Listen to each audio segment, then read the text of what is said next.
Ladies and gentlemen, my name is Brandon Bishop. Welcome to the Process Podcast with the guy I'm about to introduce right now. He's the nicest guy in the history of pro wrestling, maybe top five nicest guys. And crystal baby blue eyes, beautiful smile, pretty decent in the ring as well. But, you know, all the other stuff comes first. Mike Bennett. Mike, what are you doing, man? We're doing a podcast. I know. What the hell's going on, man?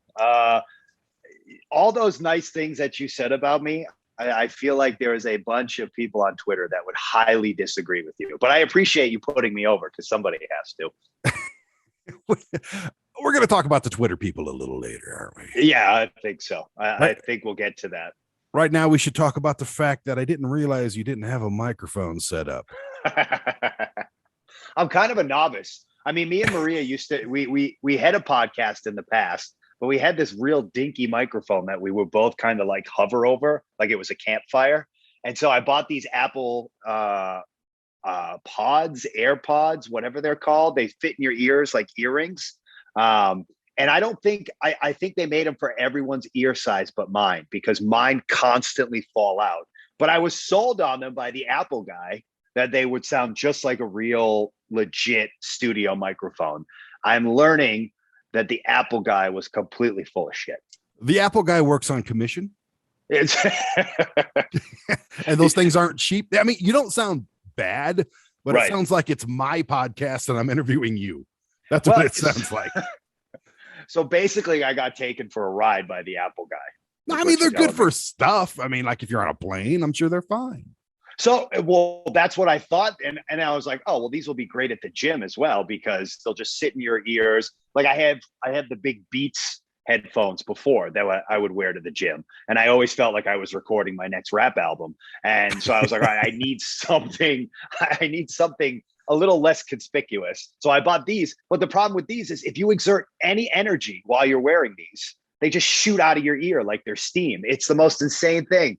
Like as of right now, as you can see me because we're on Zoom, I keep pushing them in to try to keep them in my ears. I don't know how people do it. Well, as I always say in the television business, the first show is the worst show. Yes. So this is going to be hot garbage compared to what we're doing in a year.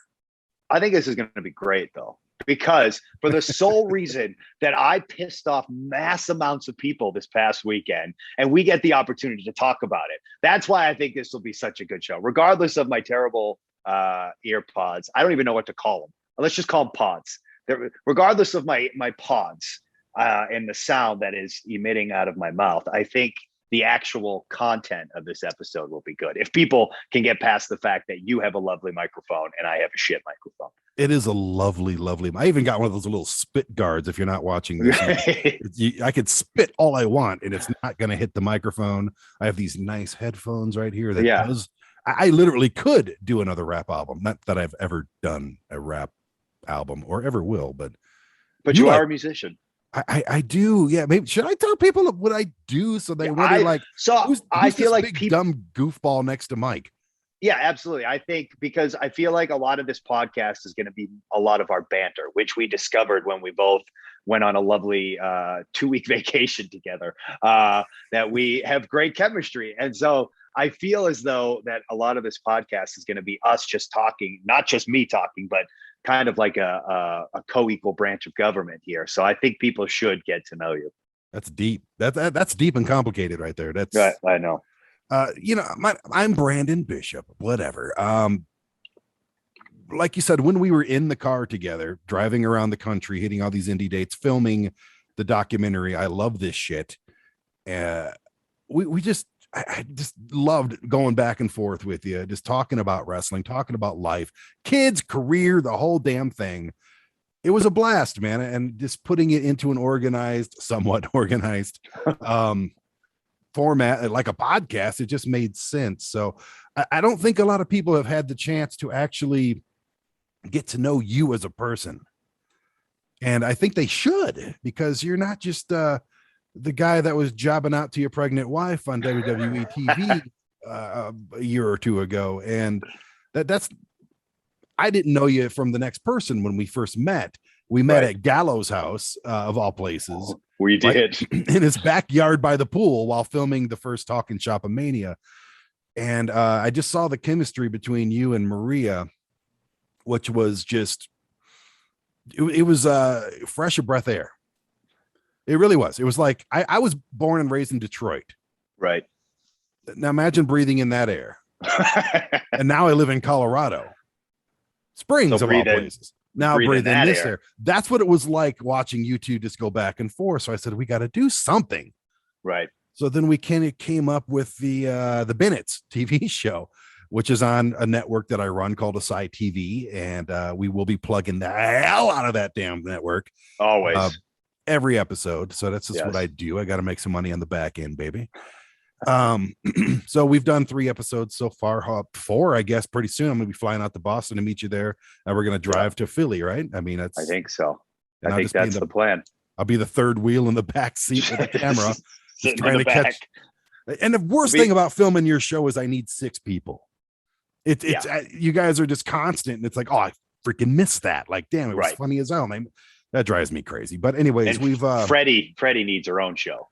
Freddie's awesome, dude. And we're gonna cover your kids. We're gonna cover everything. I mean, the trick is to not give it all away in the first episode, because we're both excited and we're less like, let's talk about everything. So, but today I think we're going to talk about your WWE career, because, as you stated, it just comes up all the time. So let's get it out of the way. Constantly, well, the thing that always makes me laugh, or not laugh, but cringe, any sort of emotion, is I'm constantly told by people on Twitter, stop talking about WWE, you're bitter, that's all you talk about. To which I am constantly like, when I do interviews, when I do podcasts, when I turn on my Twitter, when I turn on my Instagram, any social media, that's what people come at me about. They talk to me about that. They say, they make up lies. They reinvent history. They have revisionist history about how it went down.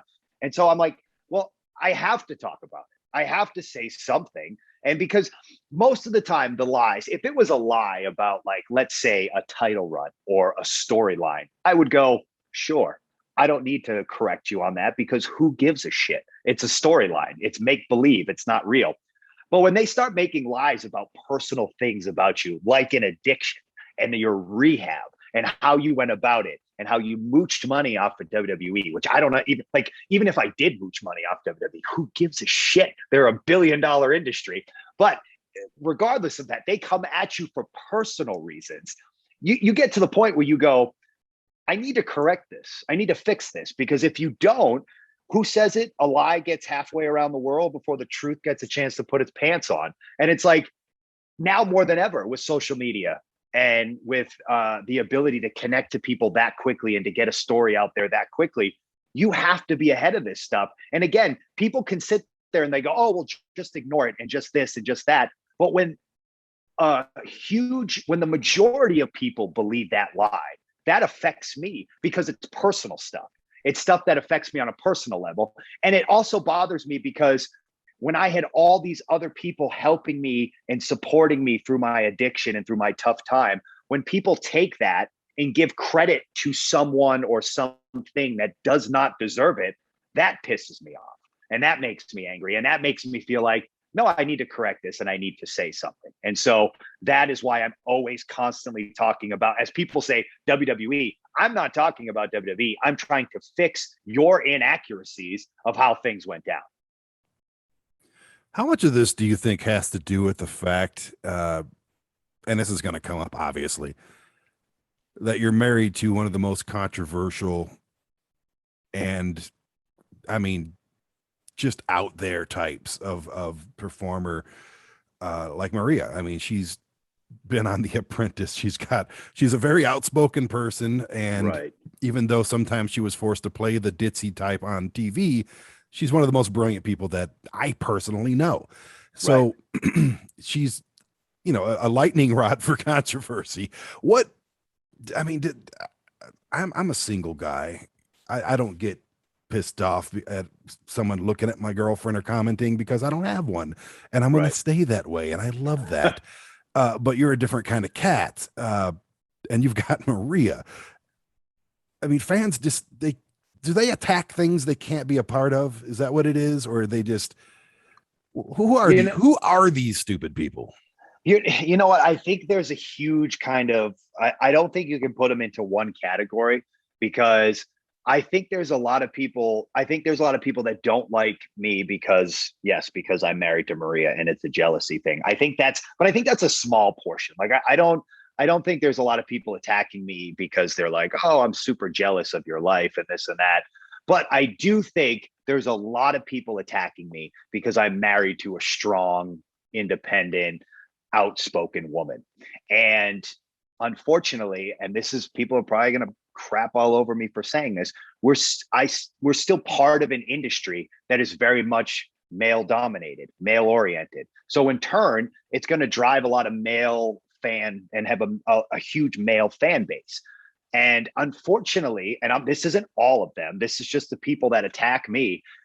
They're very much a male fan base that thinks less of women, or has a very low opinion of women, or they're fearful when a strong woman speaks up. And I don't think they like the fact that I'm not trying to put her in her place. I'm like, yes, attack those sons of bitches. Say whatever you want. Speak your mind. And Maria speaks her mind, and she doesn't care. And that's what I love about her. And I think it drives people nuts. But in turn, it's given me the confidence to speak my mind. And my parents raised me to always like fight for what you believe in, speak up. But you know me, Maria knows me. Anyone that knows me will tell you I'm a very non-confrontational person. I don't like confrontation. Like I try to avoid it at all costs. I try to stay away from it. I like to be friends with people. Even if I don't agree with you on things, I'm just like, hey, we can all be friends. But what Maria's done is she's given me the confidence to speak up and say what I want and be like, no, it's okay. And I think the fact that me and her have become two outspoken people in an industry where being outspoken against WWE and Vince McMahon is kind of frowned upon, because everyone always wants to go back. Everyone always wants to eventually go there at some point. And there's this idea that if you speak up, or you say something, or you say something negative about WWE, that you'll never go back. And I think that scares a lot of people, and understandably so. If you're in this industry, there's always been just WWE to make a huge amount of money at. And that was where you wanted to go. Thankfully, the industry is changing, but I feel like the mindset's not changing. And so I honestly believe there's a large portion of people that attack us are people in the industry that disguise themselves on social media too. I think there's a lot of workers that come at us too, because some of the tweets or some of the messages I get, I read them and I go, that sounds like a jealous, bitter worker. Because a lot of people come at me with you should appreciate the opportunity you've been given. And you know how many people would die to be in your position. And when I hear that, like, I go, okay, that sounds like someone who never made it and is very, very bitter that I made it. And I'm speaking out on the fact that I don't think WWE or Vince McMahon is all that it's cracked up to be. Well, everybody's their own biggest fan. You kind of have to be. If you're not a fan of yourself, then sure. Then what are you doing? But I mean, I spent 20 years on the independent scene, and of course, I inflate that as more like 17. But that's what we do as wrestlers. We round up to the how many people were in the crowd tonight? 1,000, 400, whatever. Yeah, it's whatever. I'm guilty of it too. But there are a lot of just. First of all, there's too many damn wrestlers. Half of which probably shouldn't be called wrestlers. Right. In my opinion, but I think I've earned the right to have that opinion, as of course you have. But there are a lot of bitter people in this business, even the ones that are making six figures. And, right. But, and a very small portion of those bitter people really have a reason to be bitter. I think you just want to wrestle. That's it. That's all I've ever wanted to do.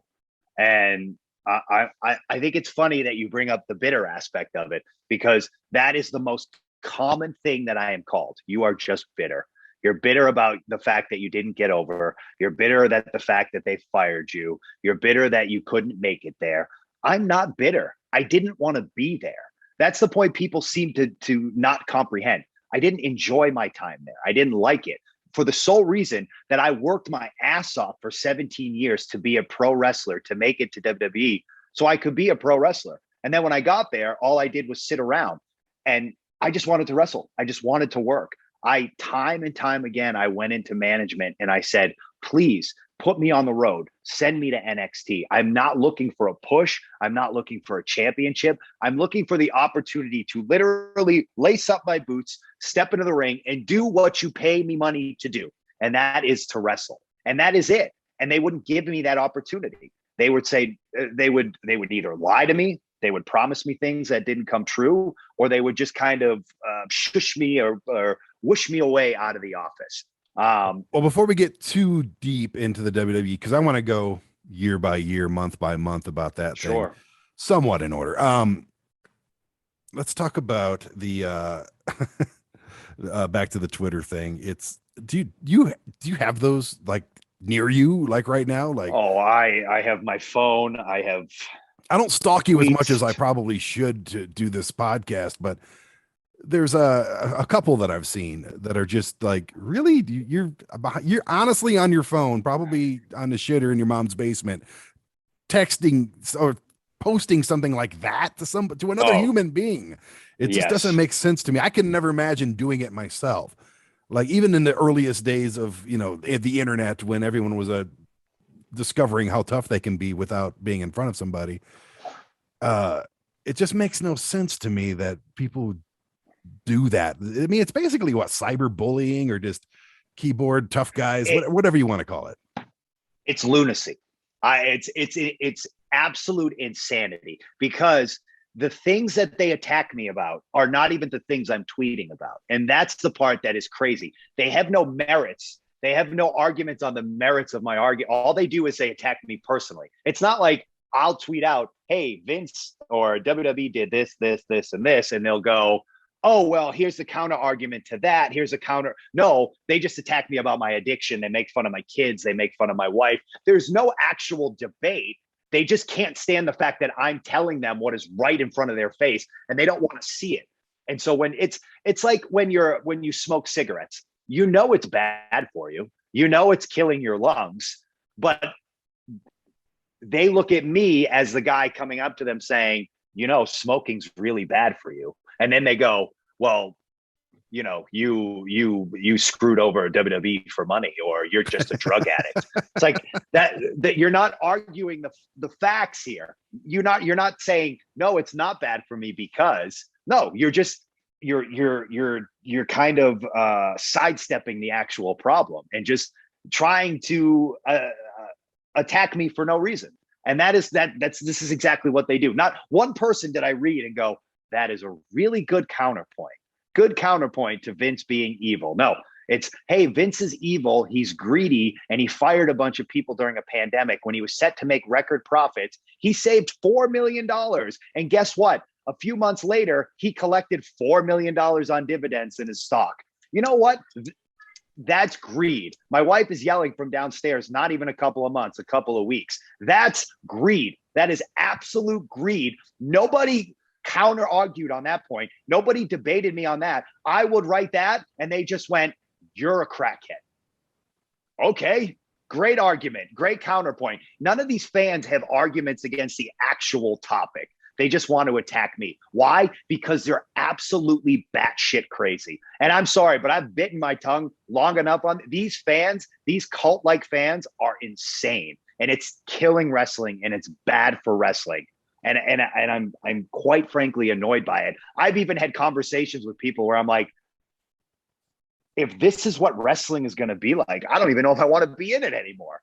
It's just gotten so insane. And no, there are some lovely fans out there. There are some wonderful people. And if you're not in the category of attacking my kids or attacking me or attacking my wife personally, you don't fit into this cult. But if you attack me or my family or my kids because I said something about a company, because I said something negative about a company you like, you're insane. You are batshit crazy. And none of these people in a million years would say any of this stuff if you were in the room with them. No, not even remotely close. They would ask for your freaking autograph. I've had that happen. I've legit had people that I've seen come up to me and ask me for my autograph. And then just this past weekend, I had someone tweet at me about how much they said to me, my biggest problem with Mike Bennett is how highly he thinks of himself when no one else does. Yes, Vince McMahon is greedy and a piece of shit, but we already know that. Maybe if Mike Bennett spent as much time focusing on his career, he would be a little bit better. So I went, huh. And I looked at the guy's handle, and it was like this In Your House podcast something. I was like, wait a minute. I've received like 3 emails from this asshole begging me to be on his podcast. So I went back into my emails and I looked it up, and he sent me 3 different emails over the course of this past year asking me to be on his podcast, with the closing line being, even if you don't want to be on my podcast, I'm still your biggest fan and I will continue to be so. I'm like, be on his podcast. What is wrong with these people? It's insanity. Like, just please go outside, get some fresh air, breathe the air, look at a bird, pet a dog, like do something productive with your life other than attack me on social media. Please, for the love of God, please do it. So what do you got? Whip out the phone. Whip it out. Excuse you while you whip this out. Here's one here. This is from at SI Stud, so you know it's gonna be good. SI, is that Sports Illustrated or? Yeah, this guy says to me, "You're the one who wanted out of your WWE contract, and you're bitching that Mr. McMahon released stars during the pandemic when there was no live events. You have no argument." Cool. To which I would say, I asked for my release 8 months before the pandemic.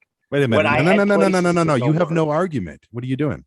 I don't. Okay, sorry. He's right. No, go ahead. We'll figure it out. To which I would say, I asked for my release 8 months before the pandemic, to which I was told, no, you cannot leave this company. Even though you're an independent contractor, we will not let you out of your contract. Even though we hired you to do the job and we are paying you to do a job that you're not doing, which is what independent contractors signed up for, we will not let you out of your contract.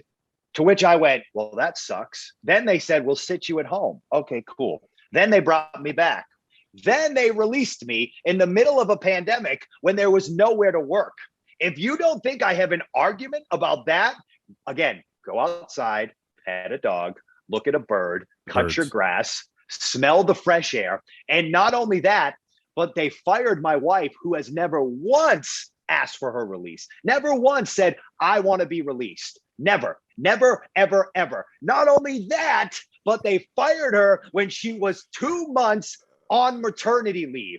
Yes, Vince McMahon is an evil sack of shit. And I'm sorry if you guys are so deluded that you can't see that. But that is my argument. And, okay, live events, no live events, cool. They were losing money on the live events. They saved money. They were still set to make record profits, regardless if they just steadily stayed the stream that they were staying. They would still make record profits. I believe they saved $4 million off of us. Guess who collected that $4 million?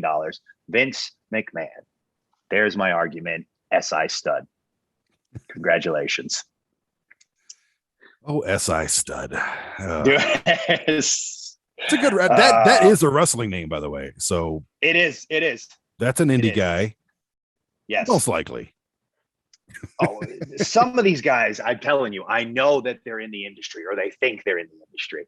And I would even, and when you talk to other wrestlers, so many people believe that it's other people in the industry too. Because, I mean, what other reason? Who in their right mind? Like, if I'm watching baseball and a baseball player is like, oh, I want to go play for the Red Sox now because I'm not getting the time. I'm sitting on the bench too much on the Yankees. I wouldn't sit there and go, you don't appreciate the opportunity that the Yankees gave you. Like, who says that other than people that are actually in or have failed in the industry?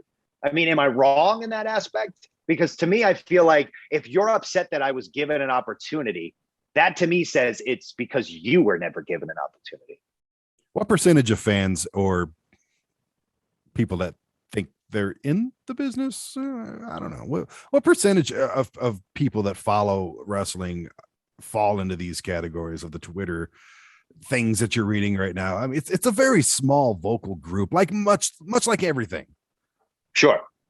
I think it's probably like, if you look at, it's hard to say because wrestling fan base is all cross. Like AEW fans still watch WWE, WWE fans watch AEW, Ring of Honor fans watch AEW, WWE. Like they all, there's diehards in every category. I think AEW has diehards that are probably completely insane. WWE has diehards who I think are the most insane. And that's just how it is. But I don't know, maybe 10, 15% is the vocal crazies. But the problem is they're so vocal and they're so outspoken. And it's not like they're just outspoken about the product. They're attacking wrestlers personally. When wrestlers have to turn off their Twitter because they're getting attacked so much, there's something wrong there. Like that's not normal and it's not okay. To say to someone, like people said to me, your wife pumped out 2 crack babies, or someone sends me a Twitter and says, hey, Mike Bennett, you and Maria should pull a Chris Benoit.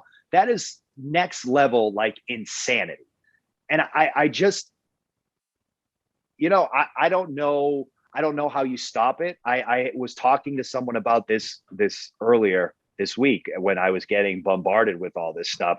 And he said, the only thing is if you had WWE put out a statement, but I don't think they would.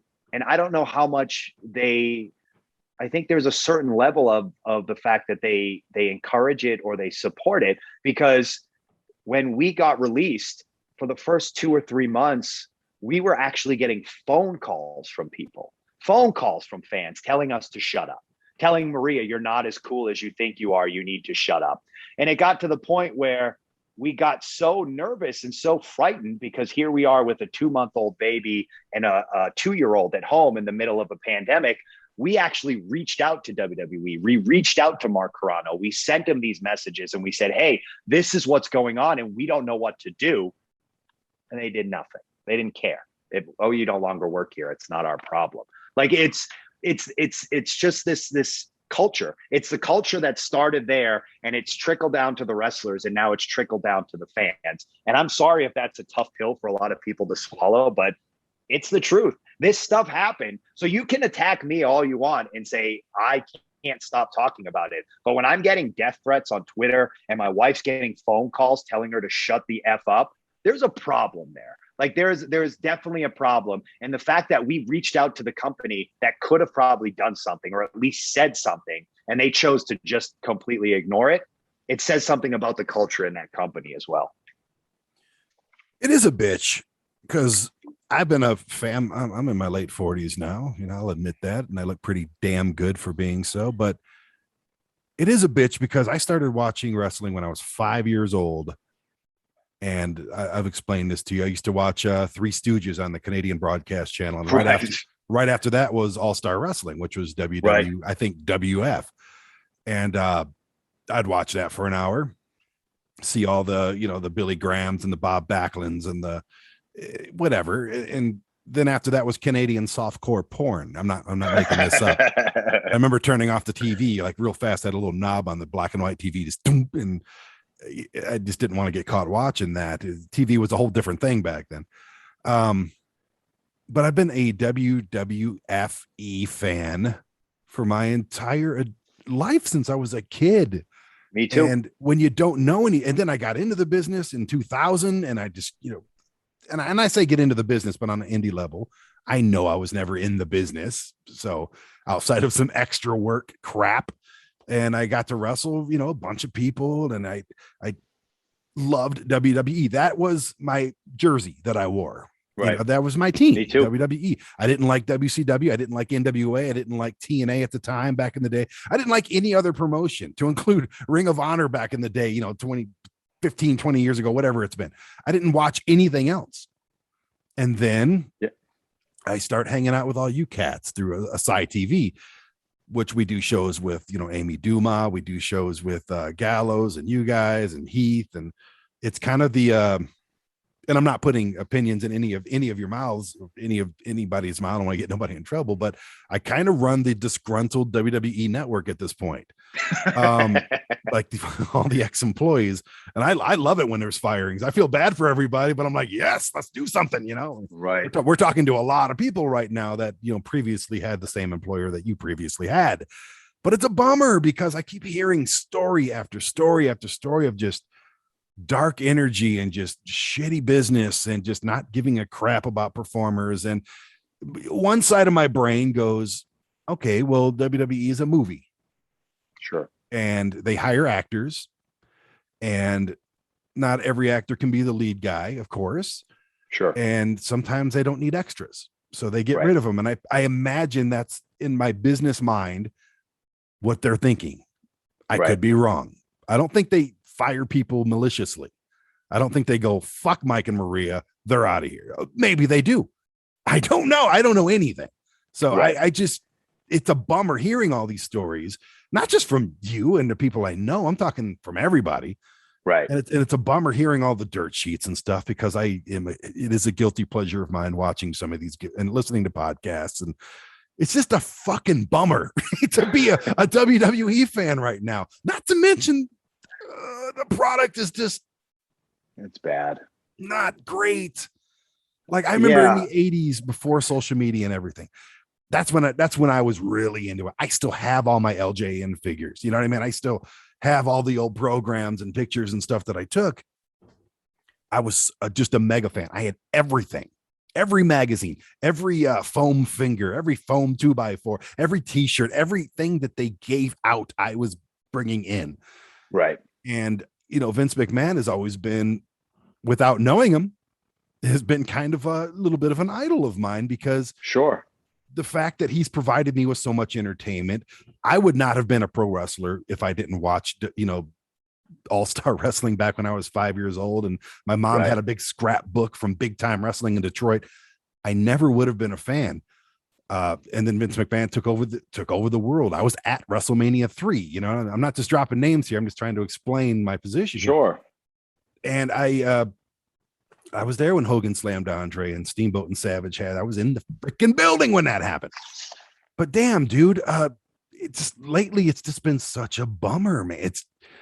I don't care to even watch the product so much anymore. I watched NXT the other day. That's always fun, but it's just sour. It's like, what needs to happen at this point? And I know you're not invested in their product anymore, but even AEW, I know people on the show and I don't watch. It's just, it's hard to be a fan right now, especially at my age and knowing, like, all these fans in their 20s, screw those people. They don't know shit. You know what I mean? They know only what they've been given in the last 5 or 6 years. That's it. Right. What is wrestling just done being wrestling, or is it something new? I think as far, I'm actually, I like the AEW product right now. I love the energy that the crowd brings. Like to me, I watch it and I'm like, that's the wrestling I fell in love with. It reminds me of like when Stone Cold used to come out and like the place would just erupt and people would come out of their chair. Like I get that energy very much now from what the live crowds at AEW. But I think the biggest issue at WWE right now is they're out of touch. The company is run by a man who's completely out of touch with what's popular in pro wrestling. And again, this is going to piss off a ton of people, but I've heard other people talk about this as well. That company genuinely believes that their fans are stupid. They genuinely believe that the fans don't know what they want and that us telling them what they want is the best thing for them. So if the fans want Zack Ryder at the moment and they chant, "We want Zack Ryder," Vince McMahon genuinely believes they don't want Zack Ryder. They have no idea what they're talking about. So what I'm going to do is give them Zack Ryder and then take it away just to fuck with them because they're all stupid. And that is genuinely how he thinks. He honestly believes he knows better than all his fans. And the problem is is he's not only convinced a group of people that are under him or that work for him that that's true. He's also convinced a huge portion of the fan base, i.e. the people that come and attack other wrestlers on Twitter, that that's correct, that the fans genuinely don't know what they want. That if they see this match versus this person and they're upset about it because they don't want to see it, those fans don't know what they're talking about, that they do want to see it. And it's sad to me because, like you, I grew up a WWF fan. I was a diehard Stone Cold Steve Austin fan. I got into pro wrestling because I watched Mick Foley win the world title for the first time. And so it hurt my soul when I got there. And after being there for like two and a half years, being like, wow, my dream was fake. This wasn't real. This is not a place I want to work for. And people always ask me, they're like, why did you resign? Why did you do this? Why did you keep coming back? Simple. I wanted it to work out. I wanted to be there. I wanted to be a WWE wrestler. That was my dream from the time I was 12 years old. I was willing to do anything it took to be a WWE wrestler. The only thing I didn't realize is WWE didn't want me to be a WWE wrestler. They wanted me to just sit back and be okay collecting a paycheck. And that might work for some guys there. And I'm sure there are a handful of guys that'll probably say, yeah, that's what we signed up for. Good for them. It ain't what I signed up for. I signed up to be a pro wrestler. I worked my ass off on the independents for 17 years before I got to WWE to be a pro wrestler. I didn't now sign up to just collect a paycheck and eat catering. No, I signed up to be a WWE wrestler. That was my goal. I wanted to wear that logo with pride. And after 2 years of being there, I went, I don't even want to be seen in this logo because of the way this company treats people, because of the way Vince McMahon handles things, because of the way they look at their fans, because of the greed. I didn't want to. And so that is always the hardest thing for me to try to tell people, is where they're like, oh, well, you could have left when you wanted to. Well, no, I wanted it to work out. I grew up a fan. I had 6 million t-shirts. I ordered every pay-per-view. I bought action figures. I went every time they were in the Boston or the Worcester area in Massachusetts. I went and I saw them. I went and saw them at the Cape Cod Melody tent when there was like 2,000 fans in the audience. Like, I was a religious WWE fan. And so it broke my heart when I was like, wow, it's like realizing that your dream wasn't real. You had this dream of what you actually thought of. Someone put it perfectly to me. It was like, you're in, all you hear about is the Wizard of Oz. You hear about the wizard. The wizard is great. The land of Oz is wonderful. And then when you finally get there, you pull the curtain back and you're like, whoa, it's just some old senile man behind a curtain. This is really sad. And that's what it was like for me. And it broke my heart. It still breaks my heart to this day. I dedicated my life to trying to become a WWE wrestler. And I finally made it, and to realize that everything I thought it was, or everything I wanted it to be, was made up. You know, it was a tough pill to swallow for a while there. That catering is really good, though. It's yummy. I love the catering. I remember the first time I was doing extra work out there, and I saw the catering, and, you know, the fat guy in me, which is, me, was just like, holy crap, I'm going to eat every single thing here. And I went home with like little white boxes. Like, I remember William Regal I was talking to him on the way out. He's like, taking some home, or taking some food home with you, are you? I'm like, yeah, it's really good. I mean, the catering was what got me through. I was like, oh, what kind of cookies can I pig out on today? Because I'm clearly not doing anything today, so maybe I'll pig out on these brownies or these these cookies they got lined up. But yeah, man, I don't know how to fix the problem. I do know that the issue, and I'm sorry if you're a fan. I'm sorry if you like the product, but it's a bunch of people that are completely out of touch with what's popular in pro wrestling. They just don't. I have been on the indies now for almost a year, since I got fired. And most of the guys and the girls that I talk to that have dreams of like making a living in pro wrestling, WWE is not their end game. It's not even close. And most people tell me it's either Ring of Honor, AEW, or New Japan. Or some people just say, I just want to make a living on the indies. Yeah, there are a bunch of people that say WWE, but not like it used to be, not even remotely close. And you know what? I don't think that's necessarily bad for the industry, because I think Vince is bad for the industry. And I think the more people that are like, no, we want to go to AEW where they're doing pro wrestling right, or we want to go to Ring of Honor where they're reintroducing the pure division, and or we want to go to New Japan where we can do a more sport-based pro wrestling style. I think that's really good. I think it's going to be healthy for the industry overall, because I'm sorry, but for 40 years, Vince McMahon ran this industry. And like they said, the fish rots at the head. Every cultural problem that's been involved in pro wrestling, you can directly link to Vince McMahon, because it's a culture and it trickles down. And people are naive if they don't believe that. I'm sorry. It's just the truth. And I'm sorry if I'm putting that in front of people's faces for them to realize. And they're like, well, I'm sure I'm going to get attacked for it, because people don't like to see the cold, hard truth right in front of them. And I was a victim of it too. I played right along with, oh, this is how you do it, because this is how it's always been done. And this is the way the wrestling industry does it. And then as I got older and more mature in wrestling and realized, I was like, wait, just because they've always done it this way in wrestling doesn't mean you have to continue to do it this way. And that kind of leads me to something else that really pisses me off in wrestling, is the fact that they tell you that if you don't do it this way, you're disrespecting the people that came before you, which is totally bogus and totally bullshit. As long as you respect what they did, and you every time you see them and you meet them, you respect the stuff that they did. What's that? Oh, you froze up there for a second, and I blame your pods. It's got to be that.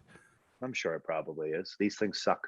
And then they barely have internet in Illinois, right? I mean, I have Maria's actually on the roof right now with the tinfoil, and she's her and Freddie are up there right now. Oh, actually, Freddie's hanging from the ceiling. No, I'm just kidding. Oh, nice.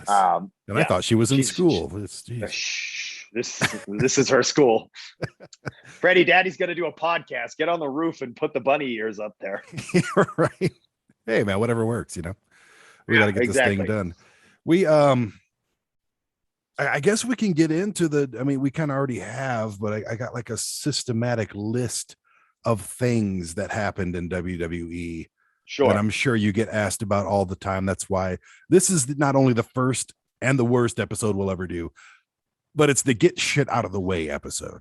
Absolutely. I hate talking about this stuff.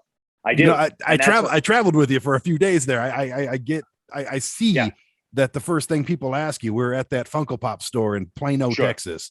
And the first thing they ask you is, so how did you and that pregnant angle with the 24? And I'm like, oh, Jesus. I felt bad for you. I mean, they don't know. That's just what they know. They don't know that Mike Bennett was a Ring of Honor guy forever. And by the way, I've got construction going on. If you're hearing banging and booming, I told them, I asked nicely, like, could you just go to the other side of the building, please? No. And no, they're just right outside my door. So if you're hearing all that, like I said, first is the worst, man. Yes. Yeah. And that's like, I want this podcast to be about more than just wrestling, but it's like when we were talking, it was, and then especially after this past weekend, it was one of those things where we were like, what does this first episode be about? And you said, let's get shit out of the way. And it was like, yes, that's what we need to do, because I hate talking about this. I don't like it. I say things only because I get to the point where I can't bite my tongue any longer. And that's why it drives me crazy when people are like, all you talk about is WWE. I don't. I try to stay away from it. I try to talk about Ring of Honor or New Japan, or the fact that I've fallen in love with a completely different style of pro wrestling, which is pure wrestling. I want to talk about that. But all they do is want to talk about that and make up lies and stories about my addiction and my rehab and this and that. So eventually you get to the point where you can't bite your tongue anymore, because it starts affecting you and affecting your mental health and how you think about these things. And so, yes, this episode is get shit out of the way. So you probably got cauliflower tongue. I know people get it in the ear, but you get brutal, the cauliflower tongue. It's brutal. And you know what it is? It's like, I don't like to sugarcoat things either. So when I get asked a question online, or I get asked a question from a journalist or whatever, I don't lie, or I won't sugarcoat it. So if they ask me a question about WWE, I'll be brutally honest. My answers stay consistently the same. And unfortunately, what happens is I'll say something brutally honest that I've said 600 times before, but because I be getting asked the same questions, I will re-answer it. And then it gets reignited. And then everyone's like, oh, you're talking about WWE. No, I'm not. I don't want to talk about this shit. I don't like it. I want to talk about what I'm doing. I want to talk about different things in my life. I want to talk about the fact that my wife has put on one of the most kick-ass women's division in all of pro wrestling. I want to talk about how good Best in the World was a month ago that you were at, that you saw, that you know how much those guys killed it. I want to talk about those TV tapings. I want to talk about the fucking crazy fans at AEW who are absolutely killing it. I want to talk about New Japan coming to Los Angeles and putting on a kick-ass show. I want to talk about the indies and all these unbelievable indie talents that I've gotten to work. I don't want to talk about the most miserable time of my career, but if I got to get it out of the way so I can have a nice, successful, smooth podcast, I'll do it. That noise in the background is not me farting. Apparently they have a hacksaw and they're cutting into the wall. So if you're hearing, exactly, he's there with, yeah, exactly. He's literally just doing all the construction. Whatever. He's got bills to pay. So I get it, man. It's, if you're a USA chant, it's definitely him. A hoe chant in the background would be less annoying. I just want you to know that it's not me shitting my pants. It's just, it sounds like it, but it's, anyways, let's get into this. Now you have a cover if you do actually shit your pants. So I do. Absolutely. I'll keep that in mind. I'll be like, hey, there's construction. It's the construction. Oh, God, it's construction. That's the buzz. Damn it. Oh, yeah. Construction. Ooh. Anyway, let's get into this career, man, and let's get this shit swept under the rug so we don't have to talk about it a whole lot anymore. You got signed in 2017, correct? Correct. That is correct. And tell me who signed you, how the pen hit the paper. Did they mail you a contract? How does this whole thing work with WWE these days? Because I remember like in the old days, they would fly you to Vince's house and you would have a barbecue with him and Pat Patterson, and you hear all the stories, but that's not how it is today. You can imagine.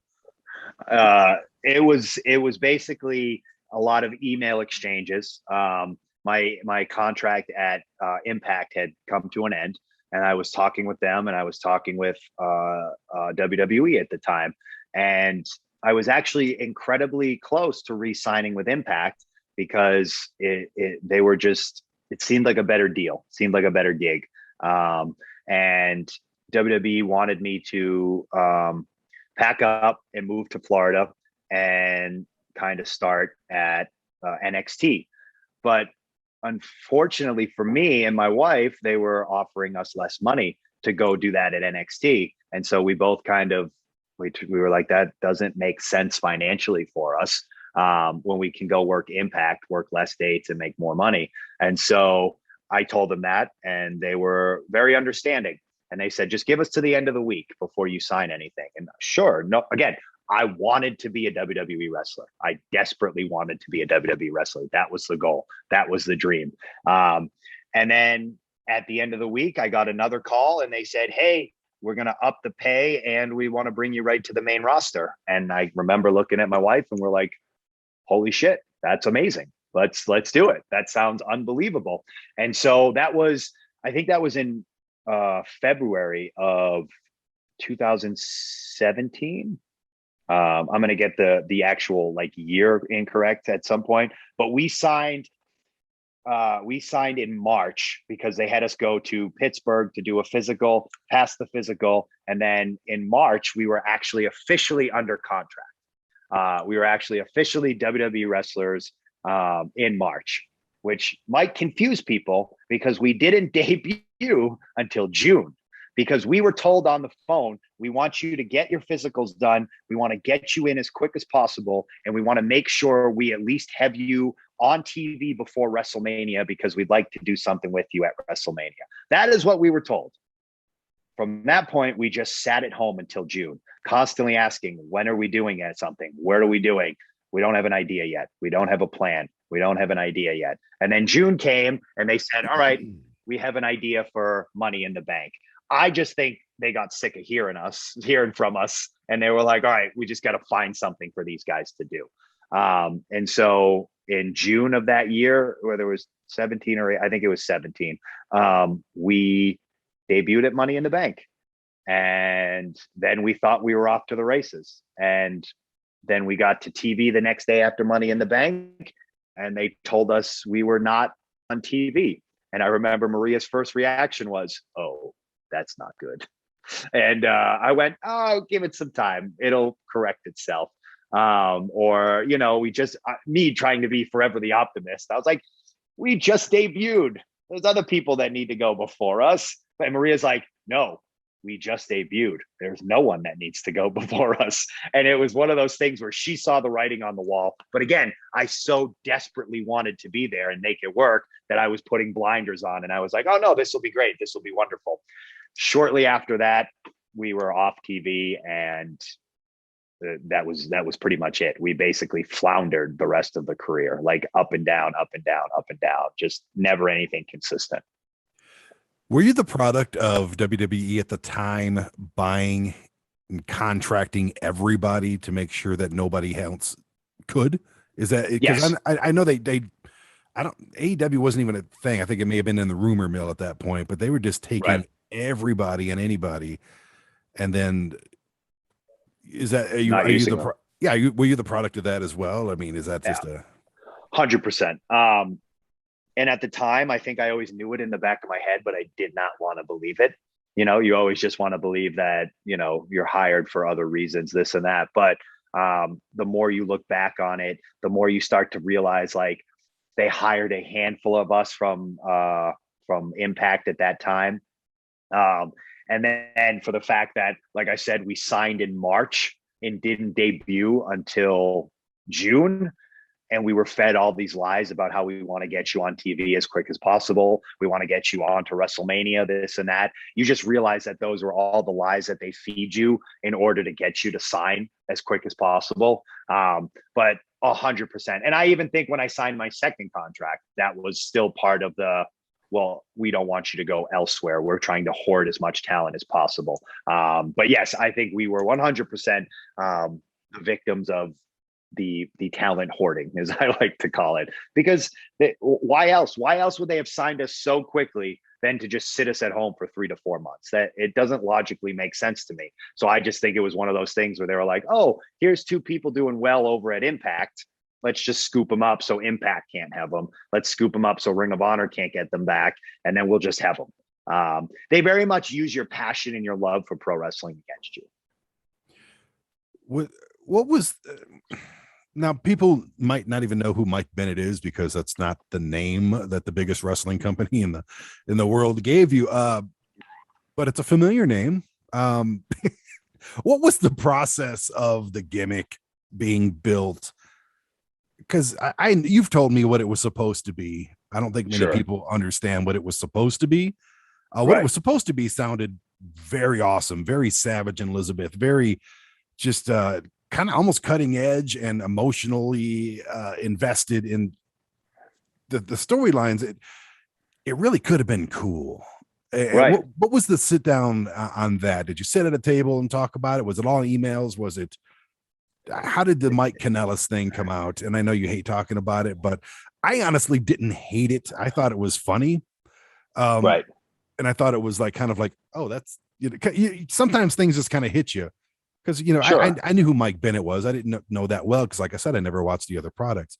But it was just like, oh, he's Mike Kanellis. And I kind of just laughed a little bit and went, that's got legs. I mean, there could be something to that. And I think, Maria playing a powerful front person, and you're kind of like the jealous guy in the back, and which is kind of what you explained to me. Sure. Is that what it was supposed to be? And where did it fall off the rails on that? So, excuse me. So, yeah, so that is, don't die. I'm trying not to, man. My kids gave me a cold, and not COVID. I've tested twice, both negative. Not COVID, I promise. Before we get to that though, my son is also sick, was for a couple of days. The world's opened up and it's gross again. Yeah. because we were all over Michigan a couple days ago, just doing fun stuff and antique Sure. markets and Frankenmuth. I don't know if you've ever been there, but it's awesome. And next thing you know, he's sick. And then he got Yeah. my mom's husband sick. And then Yeah. like the world's gross again. So Yeah. That's it's how just, my kids are at daycare. So you know how daycares are, like you catch one thing and then it runs through the family. So I got sick. Carver got sick. Then I did. Then Freddie did. Maria's somewhat immune to everything. But not COVID though. We've been tested because I make sure. but back to the drawing table, back to the drawing table. Yeah. Back to the whole Mike Kanellis idea was, after sitting at home for about 3 or 4 months, they finally reached out. And, you know, this is where I don't know where to draw the line between they actually have a good idea and they want to write something that they think will pop Vince McMahon and that will make him laugh and that they will think he'll enjoy. Because, and I've said this to a lot of people, I've said this in podcasts before, so this will be nothing new. I think Vince's biggest gripe with me was he didn't like the kind of man I was. So Vince likes to portray alpha. Everything's alpha, which I think the term alpha, beta, I think all that, like if you use those terminologies, I'm sorry, but you're a loser. Like that, they're stupid names. Like if you say that's an alpha male, chances are you're not really what an alpha male is. Like you just like the perception or the idea of what the alpha male is. I think that's called douchebag these days, isn't it? That's Douchebag. exactly. Yes, it's kind of very much like that. I know the world has been, sensitized and everything, and men aren't really men anymore, but yeah, there are douchebags. They stand out for the wrong reasons these days. Yeah, and I think if you're a type of male that is like, well, you're not an alpha male, chances are you're a loser. That's usually what I've found out. And that's how Vince is. I mean, he's named his he didn't he call his entertainment company that bought the XFL Alpha Entertainment or something. Like it's just it's pathetic. It's pure pathetic is what it is. And I don't fit the alpha male. Male takes control, tells the woman what to do, take charge. Like, no, me and my wife, we have an equal relationship. I run stuff, she runs stuff. When I have to watch the kids because she's working, I watch the kids. When she has to watch the kids because I'm working, she watches the kids. To me, that's called a responsible relationship. That's called being parents. And what I think, and also when I'm backstage at WWE, I very much hang out with my wife a lot. Why?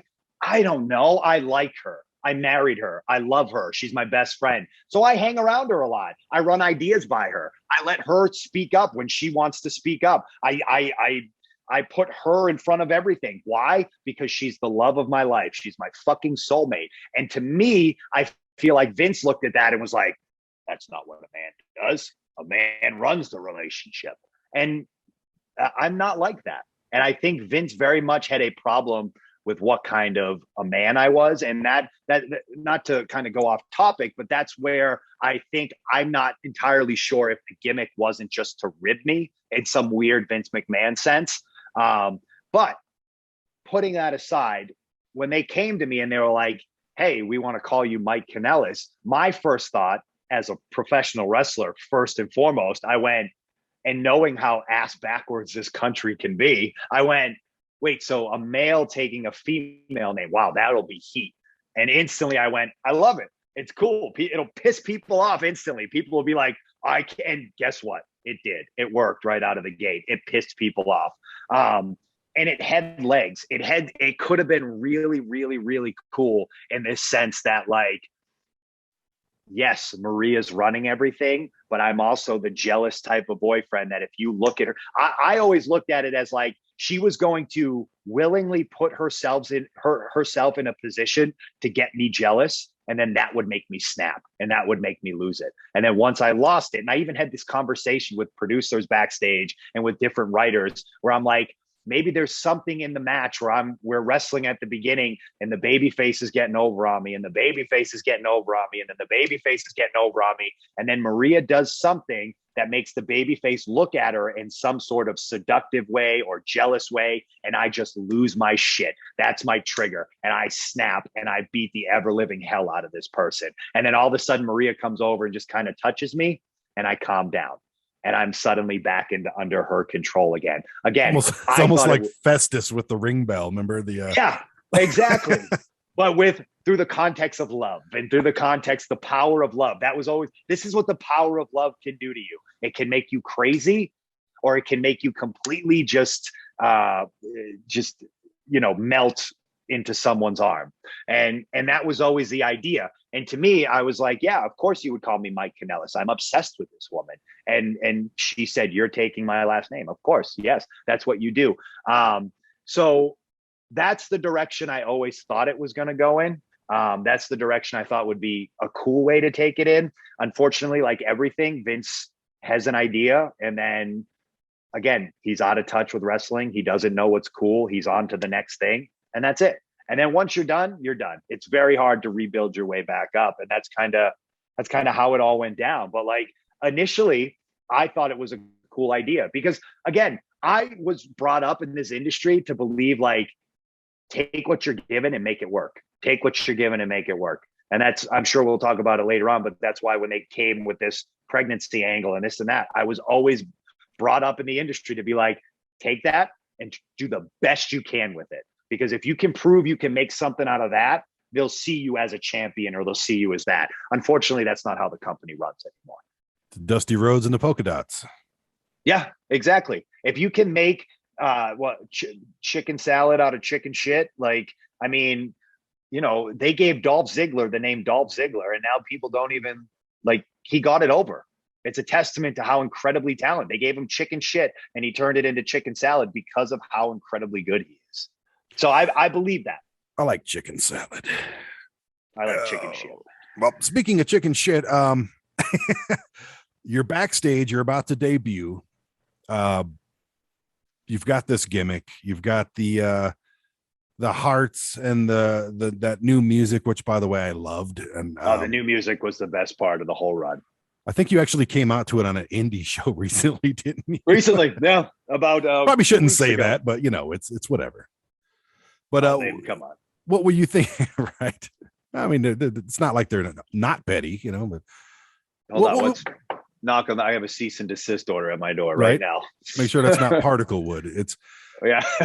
You're backstage with Maria. What are those moments right before your music hits? These are things that people don't get to see, but I imagine you're excited. You're finally wearing that logo on your chest. It's your dream that you didn't know wasn't your dream just yet. Yeah. You're with the person you love more than anything, and you're ready to debut on national, global, universal television. What is that moment like? I imagine you're holding hands. You're looking at that. You're in that little box with the red and gray box with the mirrors. And, and you're looking over there. I imagine Vince sitting at Gorilla. Just what is that moment to you? And I mean, this is before all the negativity and all that stuff. I imagine that was a big moment. It was awesome, like straight up. And I won't even lie about it. It was a really, really, really cool moment to be. It's one of those moments that, like, as you reflect on it, you sit back and you're like, wow, like you worked so hard to get to that point and you did it. And I think that's a thing that I don't reflect on too much, and I probably should, but it's one of those things where when I was 12 years old, I told my dad, I'm going to be a pro wrestler. I'm going to work for WWE. And then there you are at, 31 at the time, 32. And I'm like, wow, I did it. I became a WWE wrestler. Just by hard work and determination, I became a WWE wrestler. And then you're sitting there and you look over and it's like, oh, wow, that's Vince McMahon, who I always wanted to work for. Oh my God, I'm about to go out in front of 20,000 fans at Money in the Bank on a pay-per-view, broadcasted on the WWE network. It's one of those, like in a good spot too, like a debuting spot that they've set aside for you and your wife. And it's just kind of one of those moments where, I don't know what I was thinking at the time, but as I reflect on it, it makes me really start to think, like, it gives me that confidence again to be like, if you set your mind to something, you can accomplish it. And I know that sounds so cliche and so corny and so hokey, but I literally at 12 years old said, I'm going to be a WWE wrestler. And at 32, I became a WWE wrestler. And it's just that mindset that if you're determined and you're focused and you have tunnel vision to what you want, you can get there. You can achieve that dream. You can get that goal. And the more I reflect on it now as I step away from WWE, it gives me even more encouragement. It gives me even more motivation, because I'm just like, all I have to do is put that drive and that energy into something else that I want, and I'll get there. And it's that constant, I don't know what the word but it's that constant reassurance in the back of your head that it's like, if you set your mind to whatever goal you have, you can achieve it. Why? Because at 12 years old, I was told being a WWE wrestler was crazy. It's a pipe dream, as I was once told. You'll never do it. Like no one does that. No one gets out of this small town and does it. And I did it. So now, after having experienced all that at 36 years old, I sit here and I'm like, no, if 12-year-old me can believe it and set his mind to it, 36-year-old me can flip the script, set my goals on something else and achieve it, because I've already done it once. So now I can do it again. So then the music hits. What are you feeling inside as you're literally stepping through the curtain? There's still a curtain with some arrows pointed at each end to let you know where to go through.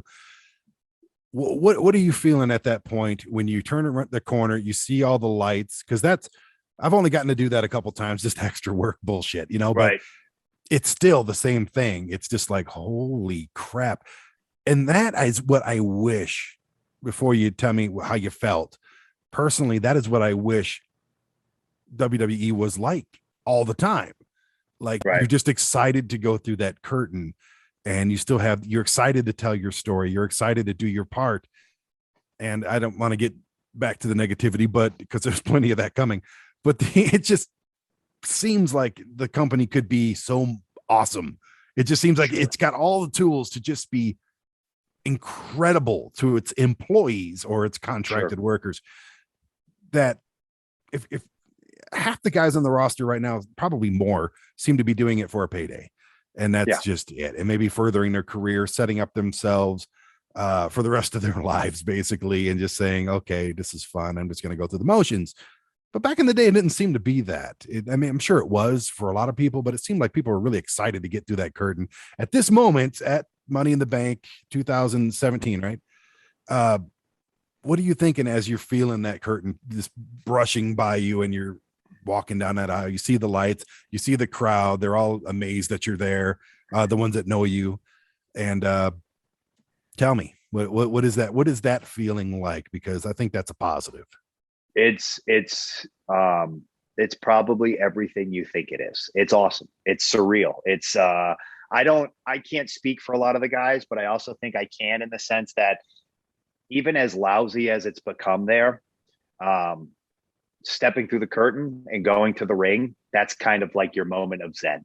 You still love it every single time. Even at my worst moments at WWE, I could always put it aside for that moment of coming out. Even at 205, when half the people would leave the arena, that moment of coming through the curtain, going to do what you love to do in front of fans, in front of 15,000, 10,000, 8,000, 7,000, however many were still left. There's nothing like it. It's just, it still gives me goosebumps to this day. I got it at Ring of Honor this past, at Best in the World. There's just nothing to me that ever compares to that moment. That's your, again, I don't know how to rephrase it other than your moment of zen.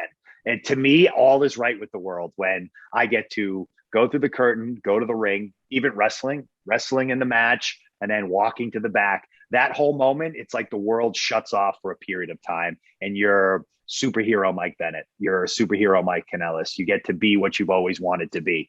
And that's what keeps me still going in the industry. Those moments, it's this drive for those moments. It's that drive to know, like, yes, all this backstage political stuff sucks, but that moment when you're in the ring, you're going to the ring, you're entertaining, the crowd's either booing you or cheering for you. Nothing else feels like that in the entire world. And you just constantly fight for those moments again. And it's, I'd like to sit here and be like, it sucks. It's not as cool as you would think it is. But it's awesome. It's really cool. It was just like the feeling I got when I did WrestleMania. All I did was walk down the ramp for the Andre Battle Royal.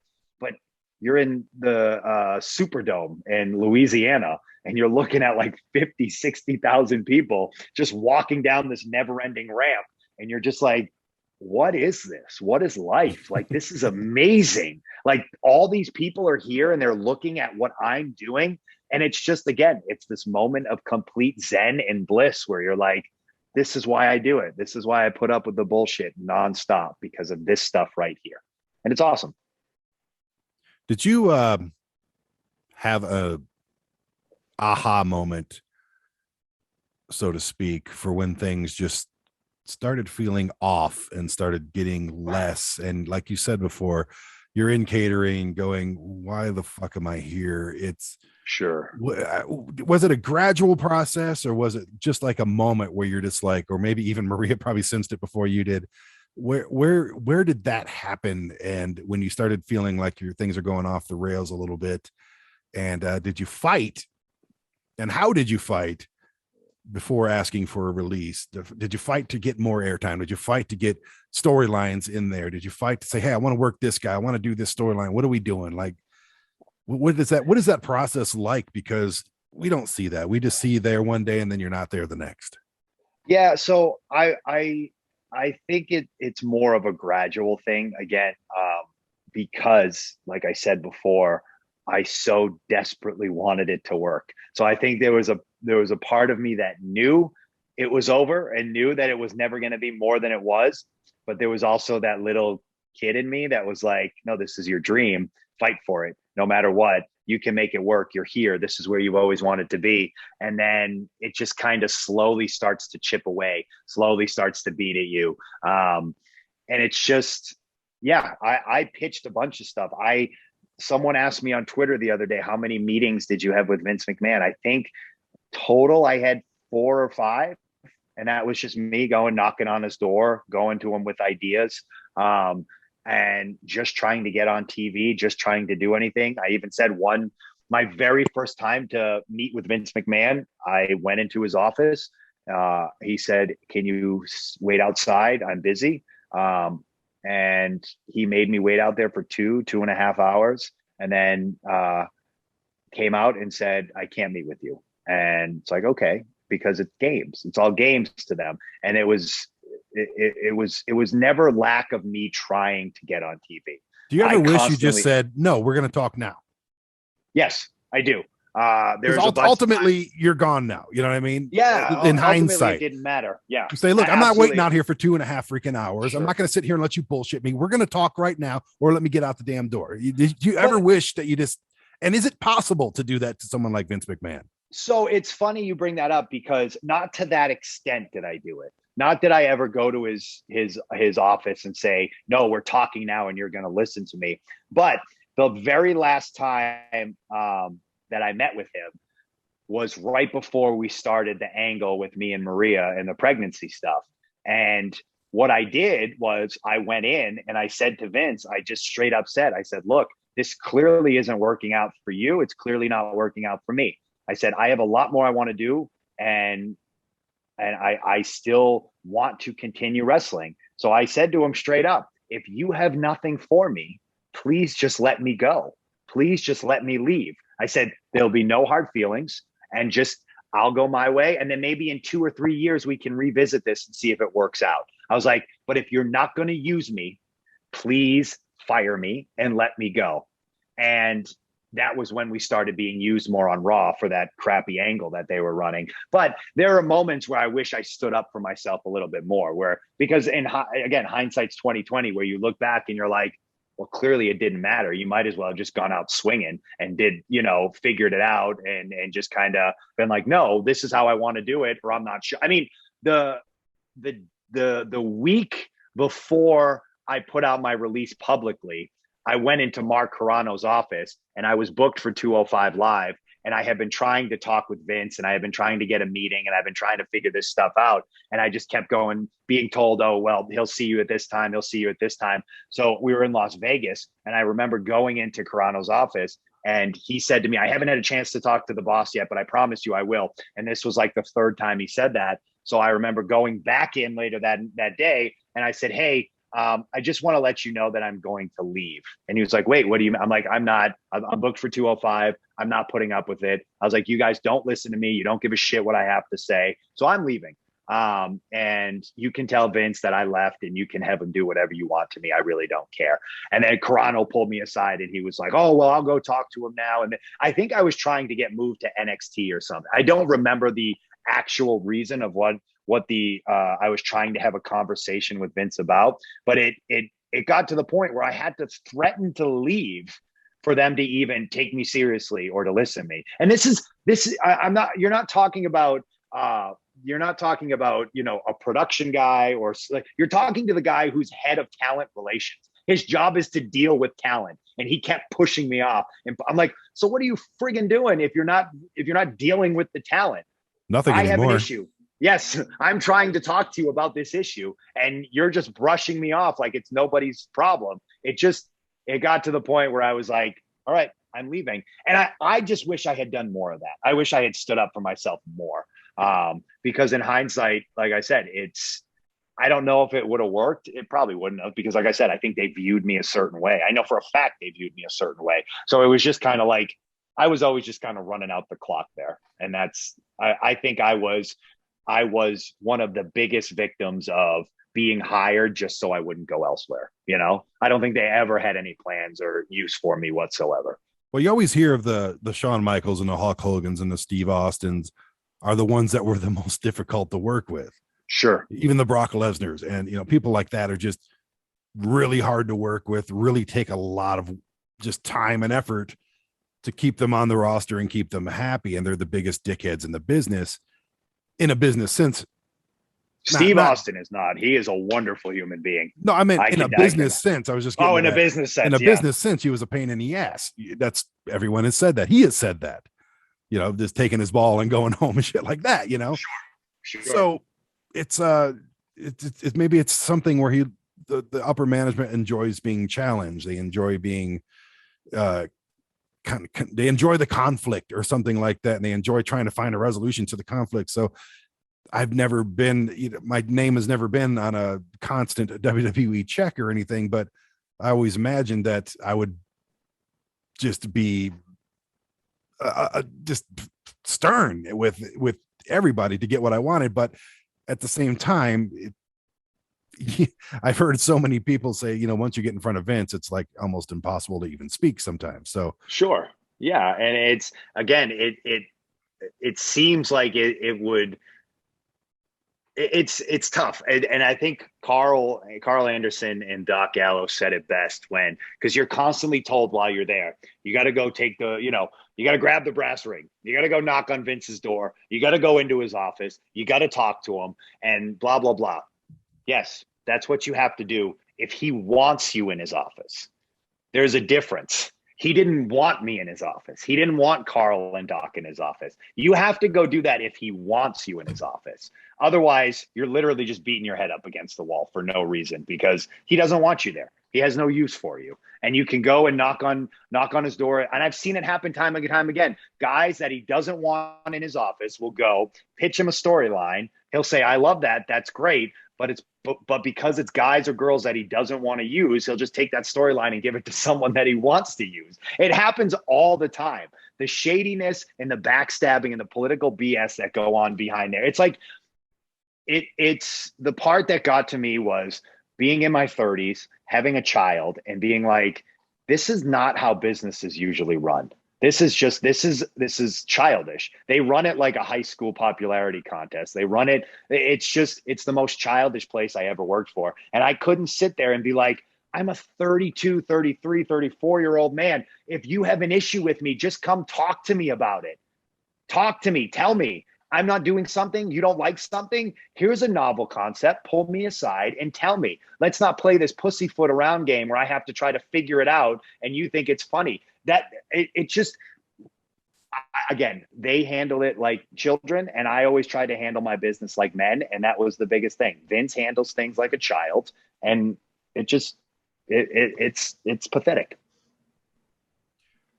Before we talk about your release, Tyler Breeze, you know him? I do know Tyler Breeze, one of my good buddies. Okay. Well, he put out, and I don't know who this was directed to, but I hate when people are like, I was never given an opportunity. I was never given a chance. I was held down. That's a whole separate conversation.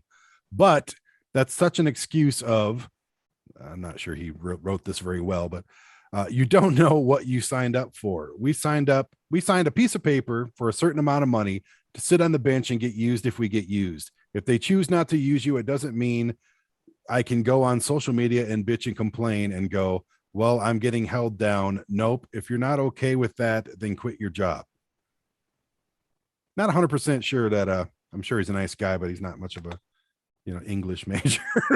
The way it's written is just kind of all over the place, but he's basically complaining he's complaining on social media about people complaining about their job on social media, and I'm willing to bet it's in the wrestling business. So where does that pertain to how you asked for your release?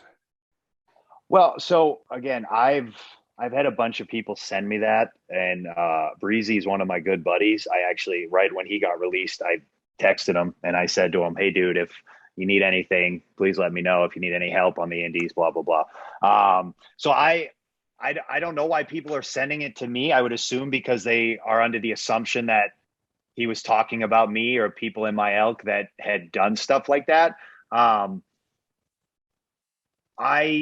Here's why I don't think it was directed towards me. And maybe, again, I'm naive, but it's either two things. It wasn't directed towards me, or it's incredibly disingenuous, because I tried to quit and I wasn't allowed to quit. So that is disingenuous when he says, quit your job, even though they won't let you quit. So you have no other alternative but to go onto social media and to try to get out of your job because they won't let you quit. The other reason is I find it disingenuous or not directed towards me because I didn't sign up to sit on the bench. When I signed up, I was told I was going to be a professional wrestler who wrestles. So my contract didn't say sit in catering and get used when you get used. My booking contract says be a pro wrestler. Each contract negotiation, my biggest gripe was I want to make sure I'm wrestling, to which I was promised you'll be wrestling a lot. First time I signed, they told me you'll wrestle a ton. Second time I signed, they promised me if we start paying you more, you will be used more. And that's what I wanted promised to me. I wanted them to say, no, we will start using you more. So I didn't sign up to sit on the bench. And I did try to quit. And many of us tried to quit, and we couldn't, they wouldn't let us. They would say no. They would say, no, we're going to just sit you at home now. So you get to the point where you have no other alternative, because here's the thing people don't understand. In this industry, your next paycheck only comes as relevant as you are. So if you sit at home and you do nothing, your name starts to devalue. Not only that, but WWE has all the power in the world when it comes to these contracts. So they can sit you at, let's say I re-signed a 5-year contract. They could have sat me at home for 4 years and then decided to fire me. And then my name's crap. I can't go anywhere. I have no relevancy. If I want to go to Ring of Honor, they'd be like, why would we bring in you even at a fraction of the cost of what you want? Because you're not relevant. Nobody wants to see you. And it's, of course, they're 100% right. Why would AEW sign me? Because I have no name value anymore. I always looked at it as like, you need to keep yourself relevant. And the fact that I knew that at any moment, if I'm not being used, they can fire me. I had to look long-term. I had to think about my future. I had kids. I had to make sure that whatever was going to happen post WWE benefited me. So it might be cool to just sit back and collect a paycheck, but that money's only going to last for so long. And it's not like we're making MLB money, NFL money. We're making decent money, but not money that's going to last me my entire life. And I'm looking longevity. I'm looking, if I get fired tomorrow, where's my next move? And especially if you're not being used, you know for a fact that you have to think long term. You know for a fact that they're going to fire you at some point. And you know that you need that name value, you need that relevancy in order to make the next paycheck, even if it's just on the indies. You have to be relevant to make a paycheck on the indies for people to buy things from you. So like, I didn't sign up to sit on the bench, and I sure as hell tried to quit and couldn't quit. So again, that's why I took those comments as they're either not directed towards me or they're just incredibly disingenuous. Either way, I didn't really care. I leaned towards more they weren't directed towards me because if he had a problem with it, he has my number. He could have just texted me and been like, hey, I find that kind of annoying. So again, it's either not directed towards me or it's incredibly disingenuous. But I don't take back publicly asking for my release because I asked for it twice privately and was told no. So the third time it was just like, I have nothing else to lose. Of course I'm gonna, because I know that they hate when you go public with it because they can't control it. And it makes it look like people don't want to work there. I was called, the day I publicly asked for my release, I actually had texted Mark Carano 4 different times asking if we could talk, and he never got back to me. So I finally was like, all right, screw this.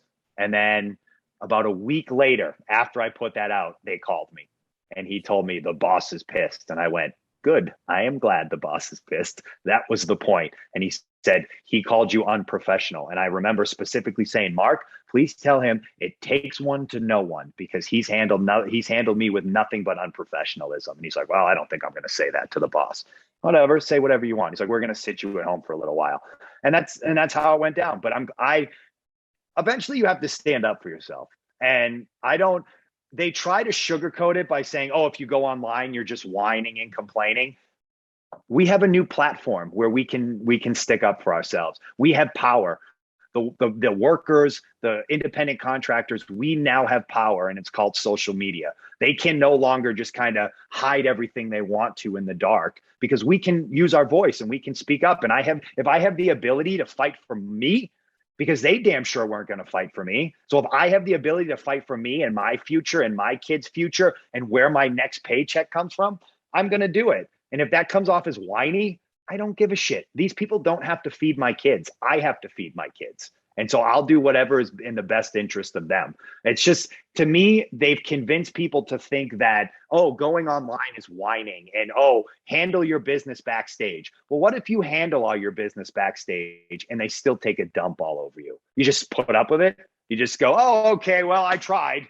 Screw it. I'm just going to sit at home. And no. Screw that. I'm sorry. I just believe in sticking up and fighting for what you believe in. And again, I worked my ass off on the indies for 17 years to get to WWE. I built my name up on my own. I was self-made.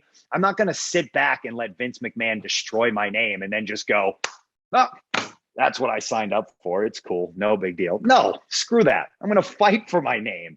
And I'm like, if that offends people, I don't know. I question their motivation. I question what are they fighting for? Like, I'm sorry, but I'm not just gonna toe the WWE line just because they don't want you to say stuff online. If I believe in something, I'm gonna say it. And if that offends people, sorry. It's kind of like read someone else's Twitter. It's kind of like when someone has a problem, like in their household or something like that, and nobody takes care of it. The people that are supposed to take care of it, so they go to the media. They go to the local media, they run a story on it, and then it's out there. So then people are forced to take care of it. Right. It's really no different than that. And people don't normally come down on people for saying, I have rats in my house and my landlord won't take care of it. So, I had to go to the media, and then the media comes out and does a story. Hey, look at all these rats. Look at the rats. Yeah. Different kind of rats than, but there's rats everywhere. And the next thing you know, there's an exterminator out there. I get it. I mean, it's just one of those things where, like, I don't understand the mindset, because where you have to look out for yourself. And I signed up to be a pro wrestler. They tell us we're independent contractors. So at the end of the day, I have to do what's best for me. What's best for me would not be just sitting around and letting my name get devalued, knowing that at a certain point, they're going to fire you. It doesn't make sense to me. And it doesn't make sense to just be okay with that. If some people are, cool. But I didn't work that hard to just be like, all right, that's it. No big deal.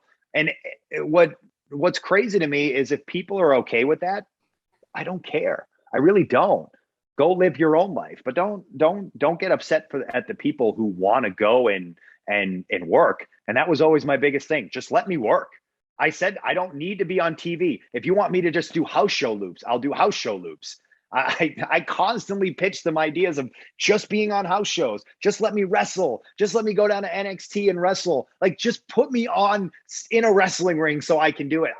I dedicated my entire life to be a pro wrestler, not just so I could come to WWE and be like, all right, that's it, I'm good.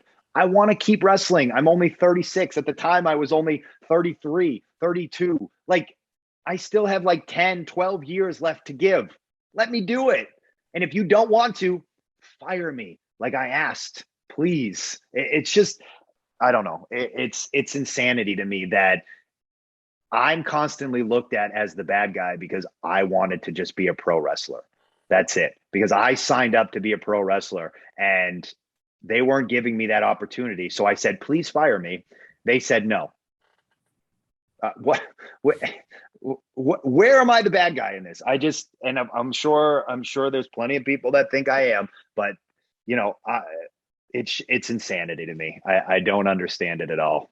So they said no for the release, and then shortly thereafter, I believe it was Paul Heyman comes up with this brilliant storyline, which I, as a sports entertainment fan, I enjoyed because I loved seeing Maria just go off the handles. I love the fact that they're still using her when she was actually pregnant. That was cool. Right. They didn't just say, okay, go away. And I'm not here to give you a nice big smooch on the booty, but this is when I first started really enjoying your work. And I hate to admit that because I'm a promo guy. I'm a storytelling guy. That's what I really enjoy. Like your wrestling has always been solid. People don't have to worry about that. You know what I mean? They're not like, oh, Mike Bennett have a good match tonight. Of course he did. I just watched you and what's his name? The pure champion, Gresham. Yeah. Literally put on one of the best matches I've ever seen in my life. And you're talking a 40+ year old fan, you know what I mean? But that's enough, kissing you on the butt.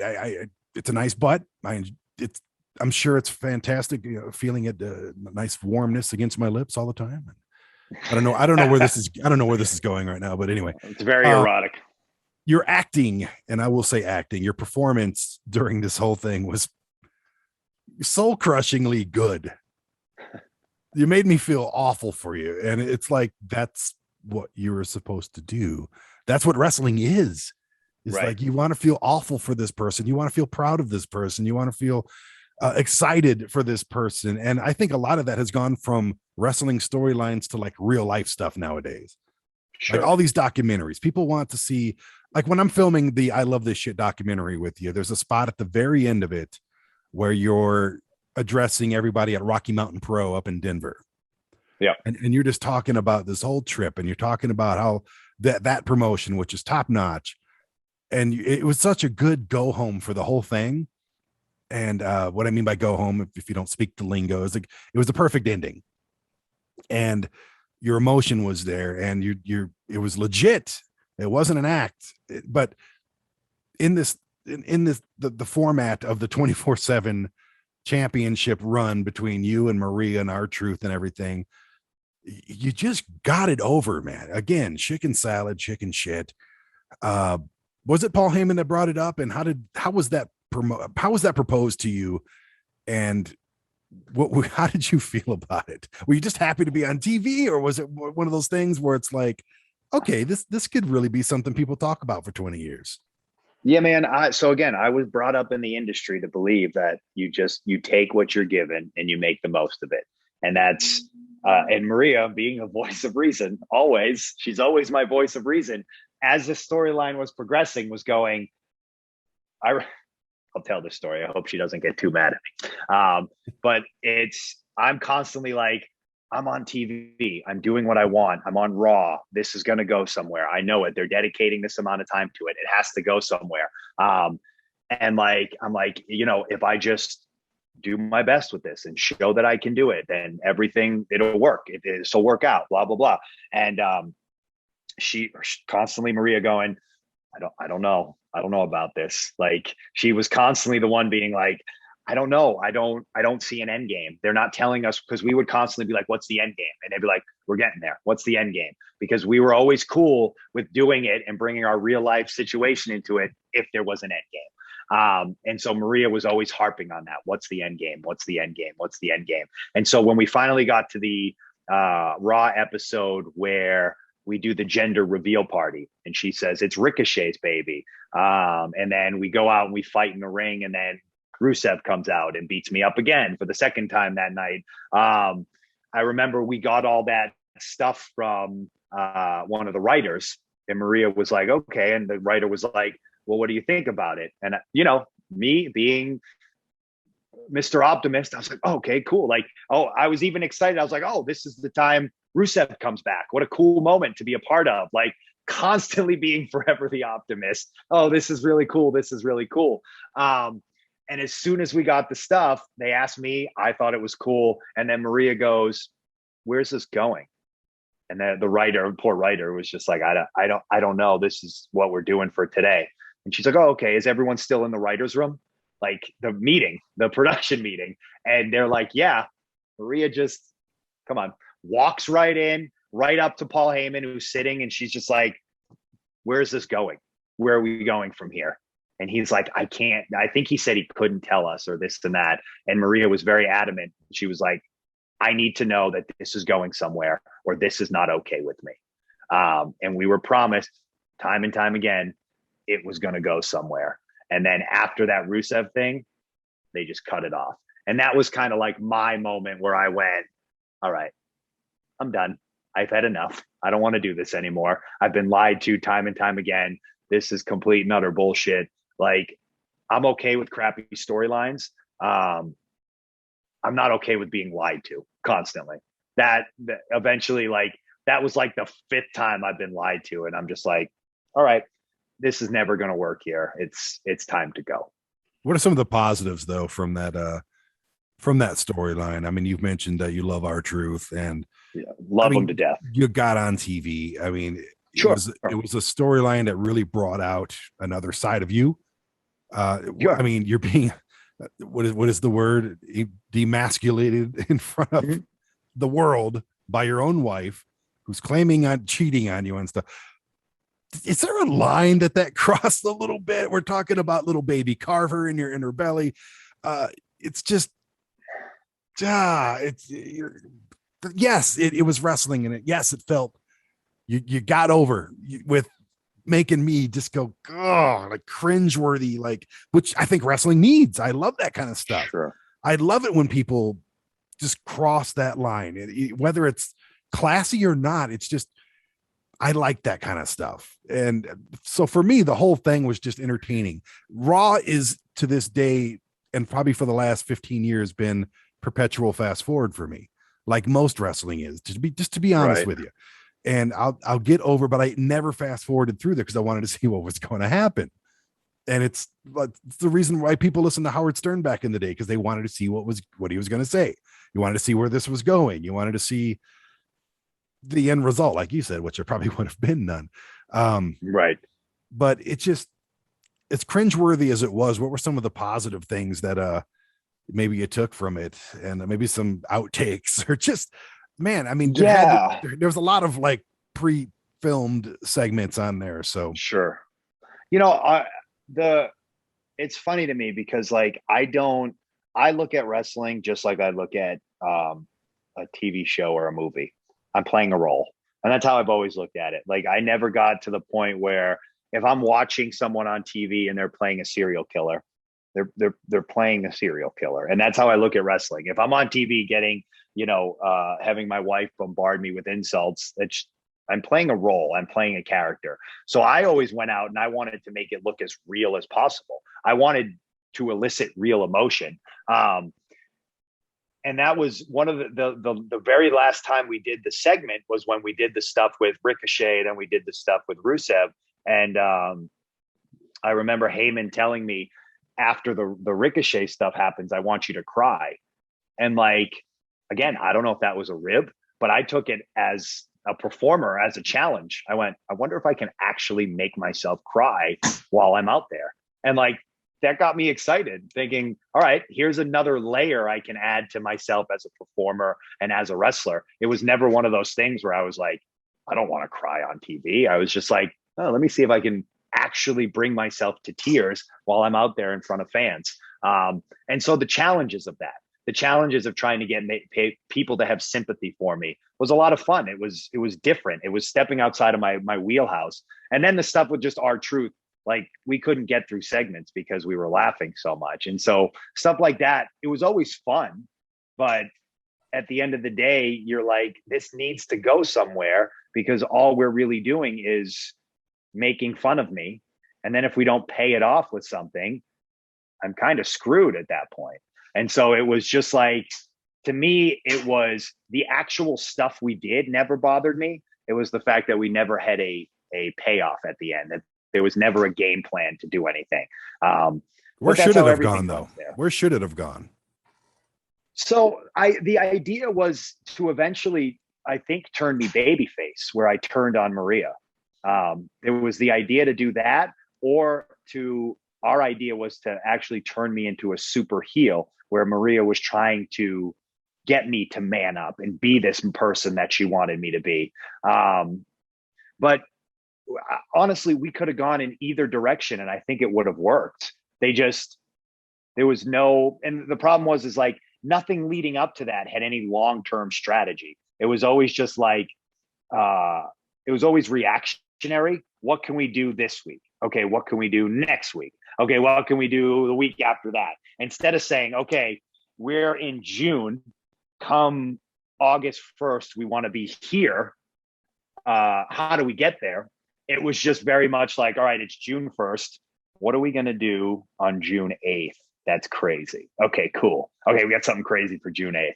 Okay, what are we going to do on June 15th? That's crazy. Okay, cool. We got something crazy for June. That's not storytelling. That's just reactionary to the week before. You know, storytelling is, here's the end of the story. How do we get there? Let's figure it out. And it was just never written that way. It was just written for shock and awe value. It was controversy just to be controversy, which is really lame in pro wrestling, honestly. Like, I think controversial storylines are cool if they're actually storylines and they have longevity to them. If you're like, all right, this is going to be controversial, but we're doing this controversy right now because the end game is this. So if we can get from A to B and be controversial, then C, D, E, and F you're really going to see it all come together. That's not what it was like. It was just like, A, let's be controversial. Then we get to B, let's be slightly more controversial. Now we're at C, let's see if we can really get them cringeworthy. You know what I mean? Like, it was never this like progression of storytelling. It was just controversy to controversy to controversy, which to me is just really lazy booking. Do you think wrestling shows in general, I was a promoter for a long time, and I know that sometimes you have guys and you just have to get them in there and do something with them. Do you think it's kind of like writing a whole album where you got your hit songs and then you've got the 24/7 title, which is kind of just a filler song that nobody will ever listen to? Do you feel like a lot of wrestling shows are booked that way nowadays, or have always been?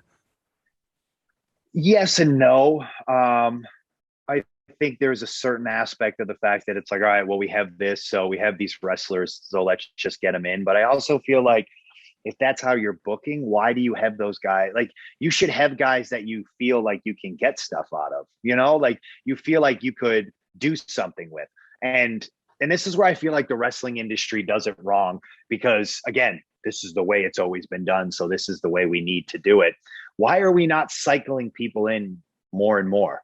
Like, why are we not being like, all right, for 6 months, Roman Reigns, Randy Orton, Kevin Owens, and Sami Zayn are going to be our top guys on SmackDown.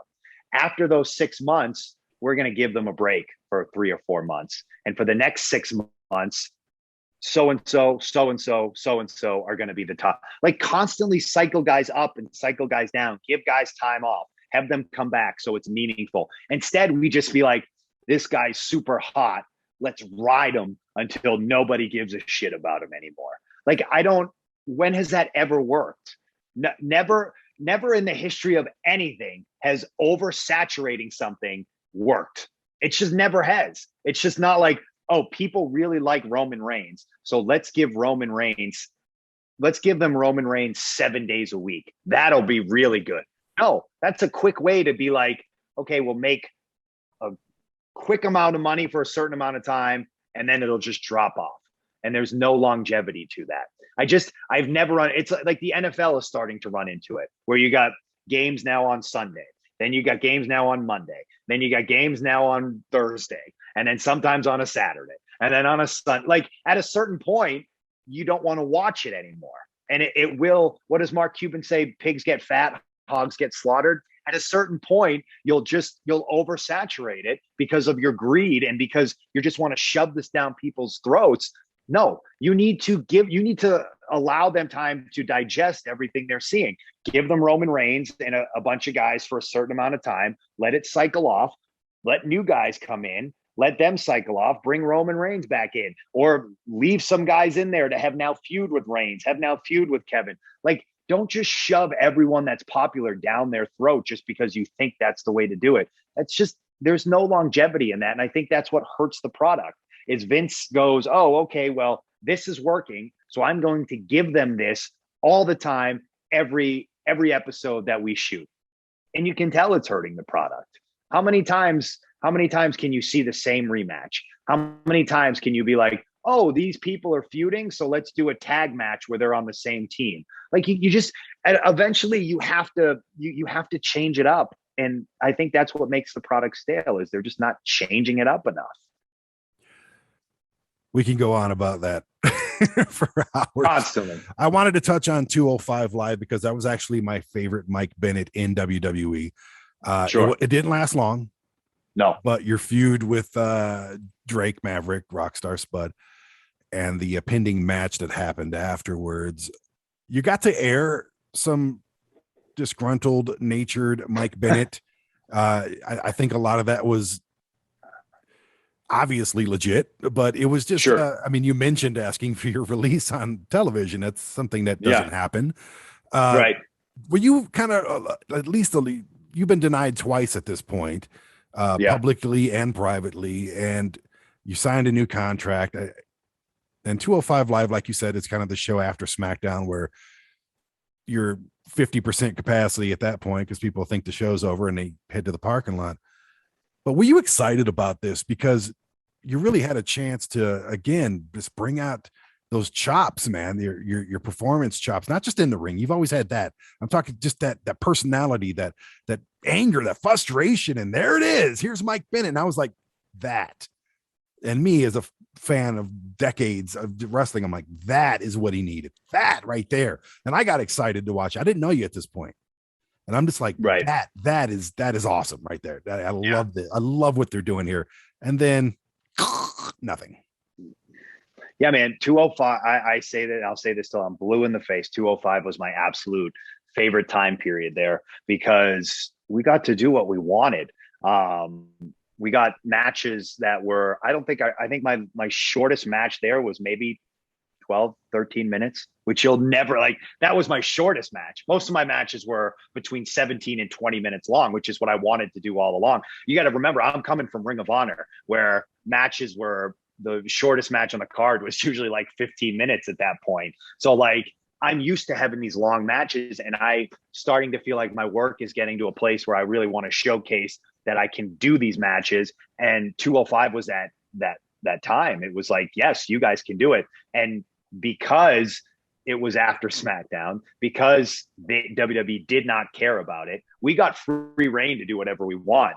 And like everyone talks about that feud with Drake, and that kind of happened by accident. It was just kind of something that was going on in the back of all these matches that I was doing.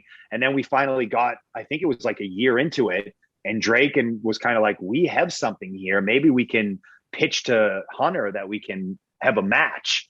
And so we finally pitched it to Hunter, and he was all about it. And that was another reason why I liked it, is because Triple H ran it. And I always got along with Triple H. I thought he was great. To this day, I think he's great. I think he runs NXT great. Don't have a negative thing to say about him. I always enjoyed our conversations. He gave me wonderful advice when I became a first-time father. I'll always remember that. So I hold him in very high regard. And I never have anything bad to say about him. But he gave us the ability to go have that match. And like, we had that one in-ring promo back and forth, which was cool for us because 205 never got in-ring promos. It was always just match, some stuff backstage. We actually got like an interaction back and forth on a microphone. You're really the only storyline they had going on at that point. Yeah, no, exactly. And it was cool because we sat back. I remember it vividly because it was in Worcester, which is where I saw my first wrestling event. And we sat back in a room for like 3 hours with the head writer of 205. And me and Drake literally wrote that whole promo back and forth.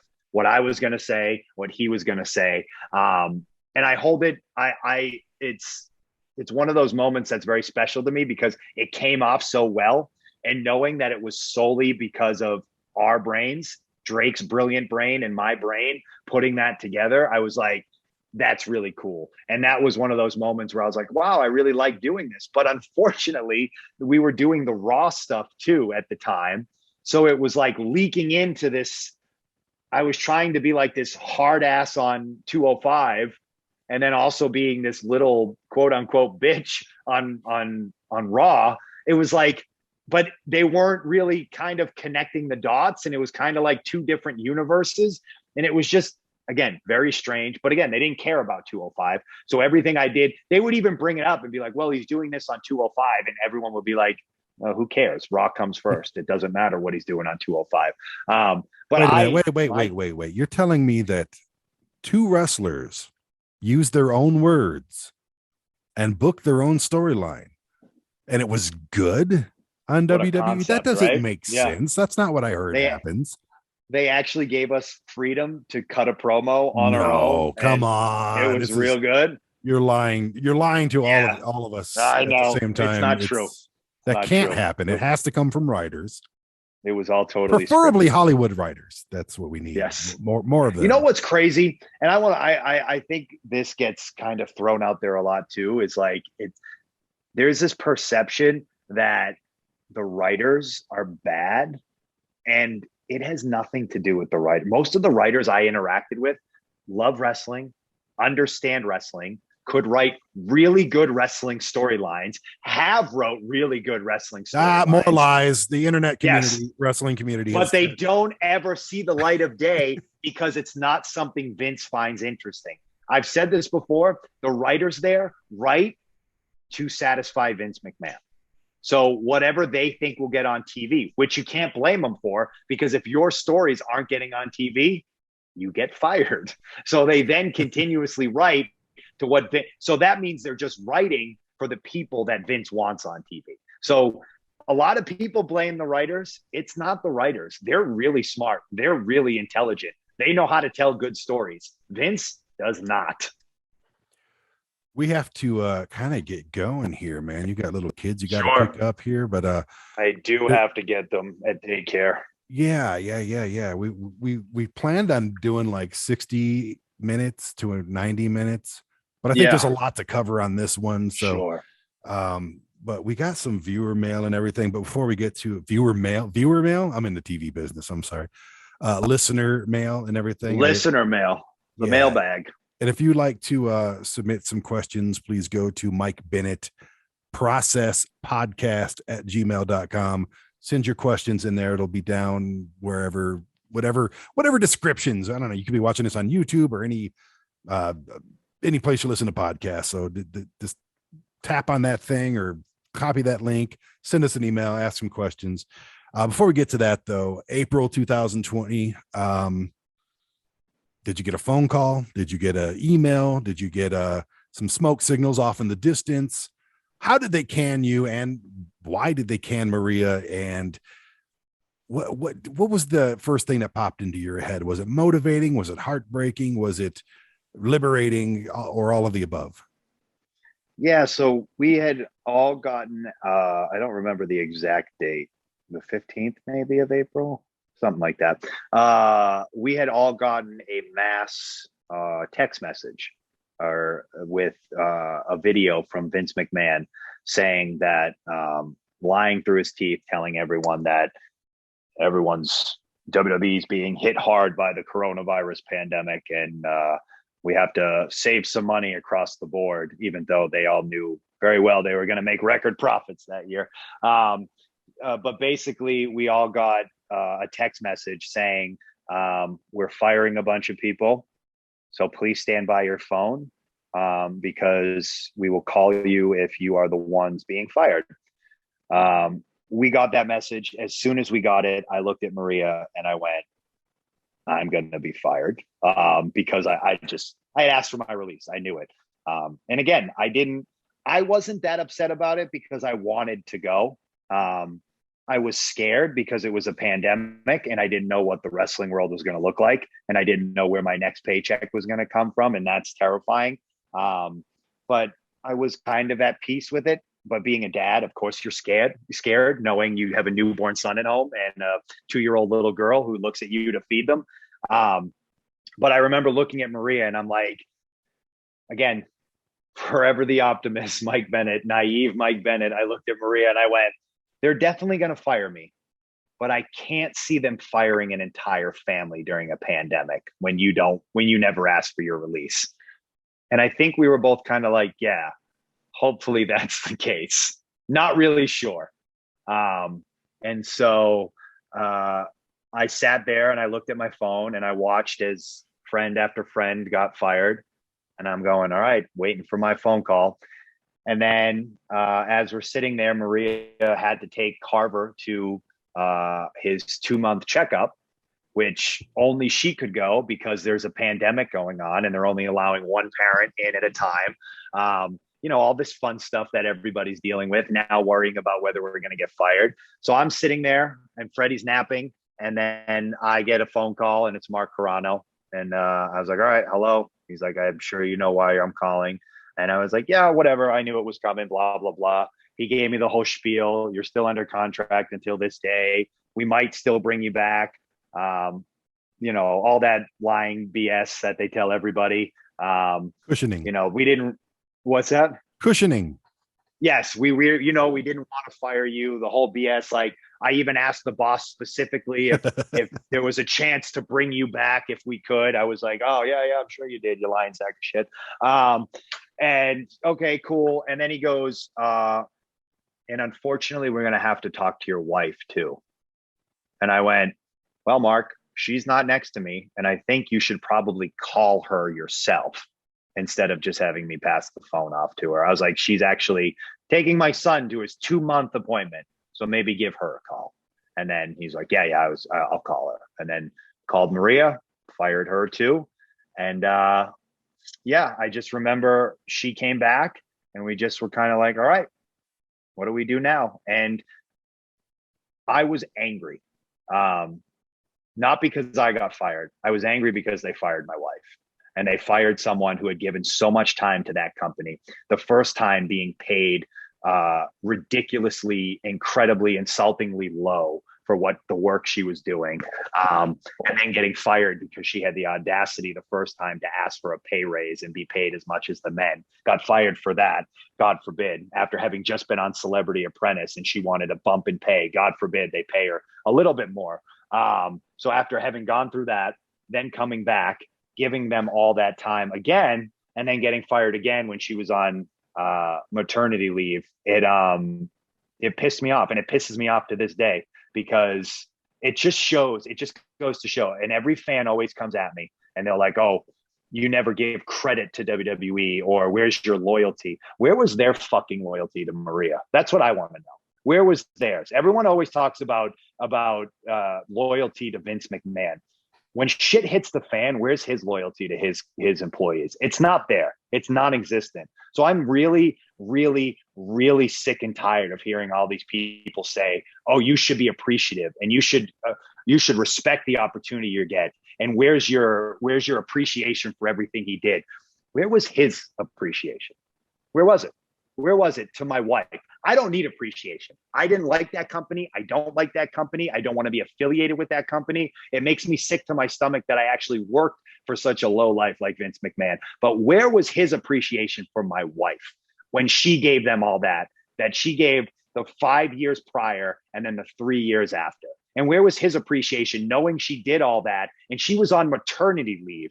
And you don't even have the balls to be like, all right, we're going to fire you, but maybe we'll fire you a year from now because we're making record profits. This is what makes me mad. And this is what the fans don't see. And I'm sorry if I'm not sorry if it pisses people off, because it's the truth. You don't fire someone on maternity leave when you're set to make record profits just so you can make it a few extra $1 million. It's bullshit. And anyone that defends it, I'm sorry, and I'll say this, is a sack of shit. You cannot defend the indefensible. And what he did to my wife and countless other people that have kids is disgusting. And someone should call it out. And if I have to be public enemy number one and call it out, and if that means I never work at WWE again, so fucking be it. But I'm sorry, that man at the end of the day, at his core, is fucking evil. And that is my rant. It's a good rant, man. But tell us how you truly feel, though. It's yeah, I will. I'll make sure I do. Let's turn this thing around, man. We got a lot of negativity, but that was pretty much WWE in a hole for you, right? That's what it was. Are we missing anything? Who are the good people there? Who are the people that you miss? Whether it's on the crew, the camera people. Oh God, everybody. That's the thing that drove me nuts, is the talent, the whole locker room there I got along with. I'll say this. Roman Reigns is the fucking man. He's a locker room leader. He's the epitome of a locker room leader. The reason why he's on top is because he's the man. That dude used to sit there and watch our 205 matches and then give us critiques, good critiques, genuine critiques, not telling us we're doing too much, telling us, oh, maybe slow down in this area and give a look to this camera because then you can get more out of it, like a leader does. Randy was the man. He always helped me with everything. When I got moved to 205, he sent me a message. Didn't have to, sent me a message and said, hey, I really hope this is an opportunity to open people's eyes. Like, these people, they're really, really good people. The camera guys there who work their ass off, the people behind the scenes that don't get the credit they deserve, the referees, like, there's so many good quality humans there that deserve to be recognized, that make that company go round. And every single male and female that breaks their back so Vince can be a billionaire deserves respect and deserves the credit, because they're the reason that company still goes. Every single male and female that went to work there during the pandemic because they were an essential employee and put their families' lives at risk and put their lives at risk, they deserve the credit, because there's so many good people there. Guys like Kevin Owens, who I fucking love to this day, who's awesome. You know, there's just Adam Cole, who works down at NXT. Like, there's so many good humans there that I don't want my negativity towards Vince McMahon to shine a negative light on them, because they're good people. And if they want to work there, they should work there. And people always tell me, like, oh, would you tell someone not to work there? No, absolutely not.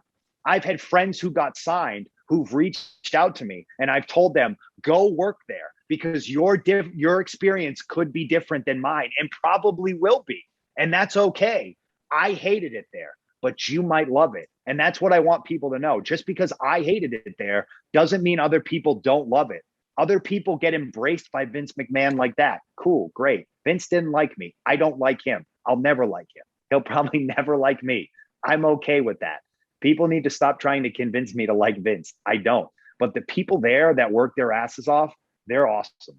Every single employee. I mean, guys like Connor and from the Ascension and Rowan, they were my travel buddies. Connor from the Ascension used to look out for me on the road. And like, my addiction was always pain pills. But he would get a beer at a restaurant and be like, are you cool if I drink? I'm like, dude, I don't care. But that was the level he would go to make sure I was okay.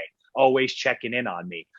Just guys like Mojo Rawley, who are just the nicest human beings you'll ever meet. I had so many long car rides with Mojo, just shooting the shit, talking about sports, talking about wrestling, like, just really good people. And I hold those trips, those moments, those like crazy car rides, those crazy plane rides to Saudi Arabia, the European tours where I got to tour with Brody and Rowan, and I got to team with them for like 2 weeks straight. Those moments will always be special to me. The moments with the men and the women that bust their ass for that company, and we all bonded over that. There's just really good people that work there, and I think people should highlight that more often. Let's get to some questions here. I actually put it out on my personal Facebook page. Oh, snap. I said, ask Mike Bennett some questions. And I got like 15 And I think most of them we've already answered. So I'm going to cut out a bunch of them because, you just don't want to keep saying the same things over and over again. That's why we're doing this episode, to get the shit out of the way. Let's get it out of the way. This is the last time I want to talk about it on this podcast. We're just going to talk about the kids from here on out. And that's it. We'll just talk about the daily occurrences of Freddie running or Carver running into walls and Freddie crying. That'll be like, well, what does Maria get when she goes to a Chinese restaurant? It's going to be all that. That's the stuff we're going to talk about. Yeah. Positivity and, all the fun stuff. I want to talk about life stuff. I want to talk about what's good in wrestling. I want to talk about that kind of stuff. So the fact that we can get all this negativity crap out of the way, it'll be, I think it'll make the podcast for the future better. And plus people love negativity. So they'll hear all these bad things. Of course. And they'll subscribe. They'll subscribe to the negativity, and then boom, I hit them with the positivity. Right like, there. What up, bitch? Boom. Left, right, boom. There. Yeah, they won't even see it coming. Came from the negativity, left with the positivity. First question: have you ever gotten over losing the 24/7 title? This question is all sarcasm from Big Rod. I don't think I can get over it. It really hurt me deep in my soul.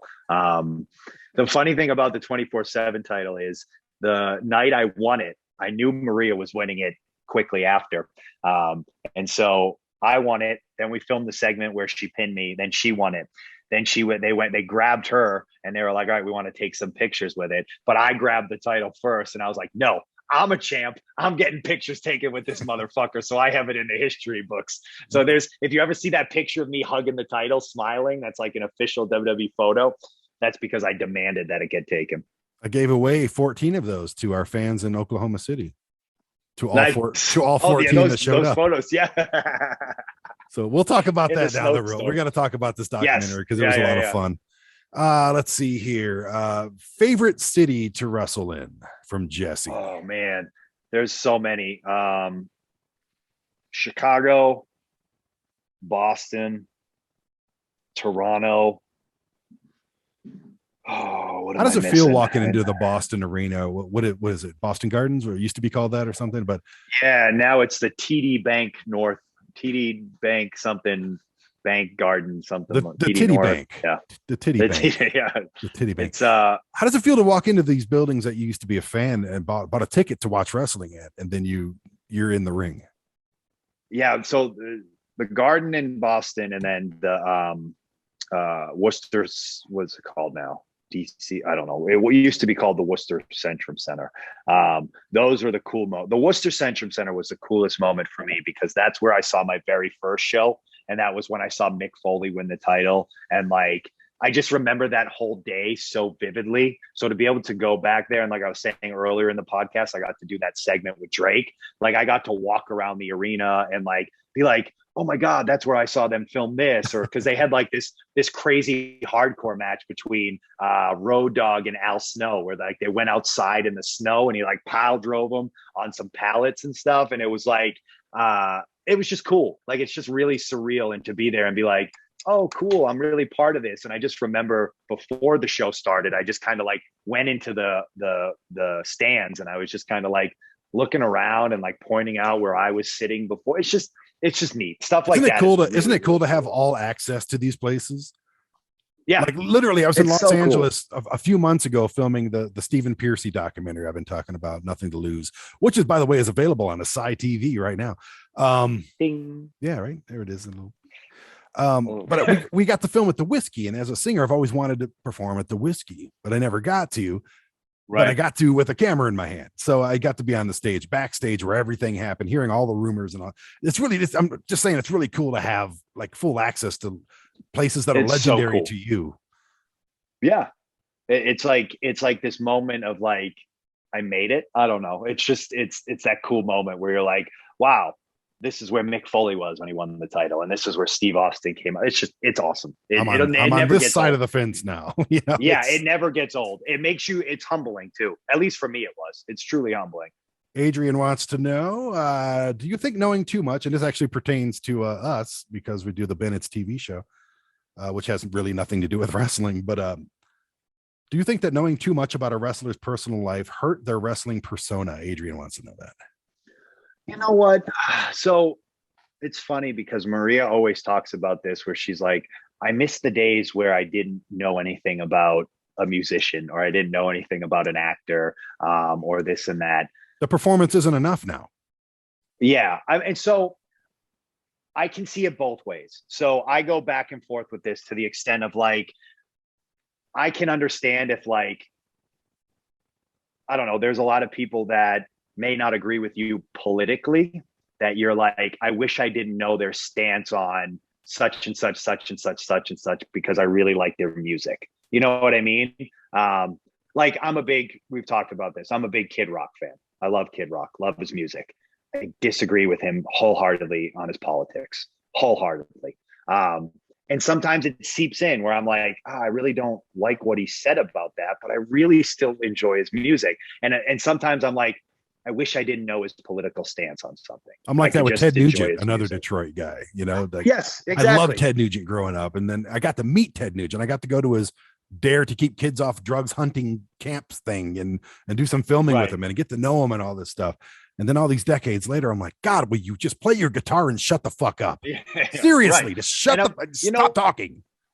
And I'm sure there's people that think that way about me, where they're like, oh, I really like you as a wrestler, but you're too liberal or you're too this way on something, like whatever. And I think there's some truth to that, where it's like, you judge someone's talent based on how you view them, their beliefs on something. And I don't know if that's entirely fair. But on the flip side, like I don't subscribe to this idea that if you're a heel or a good guy in wrestling, you need to act like that on social media and this and that, because I'm always like, we're actors at the end of the day. We're playing a role. We need to be good enough to suspend your disbelief when we're on television. Because the truth is, if Brad Pitt is playing a zombie in a movie, you don't expect him to go to his social media and be a zombie and just write, like, no, you expect him to be fucking Brad Pitt and just talk like Brad Pitt.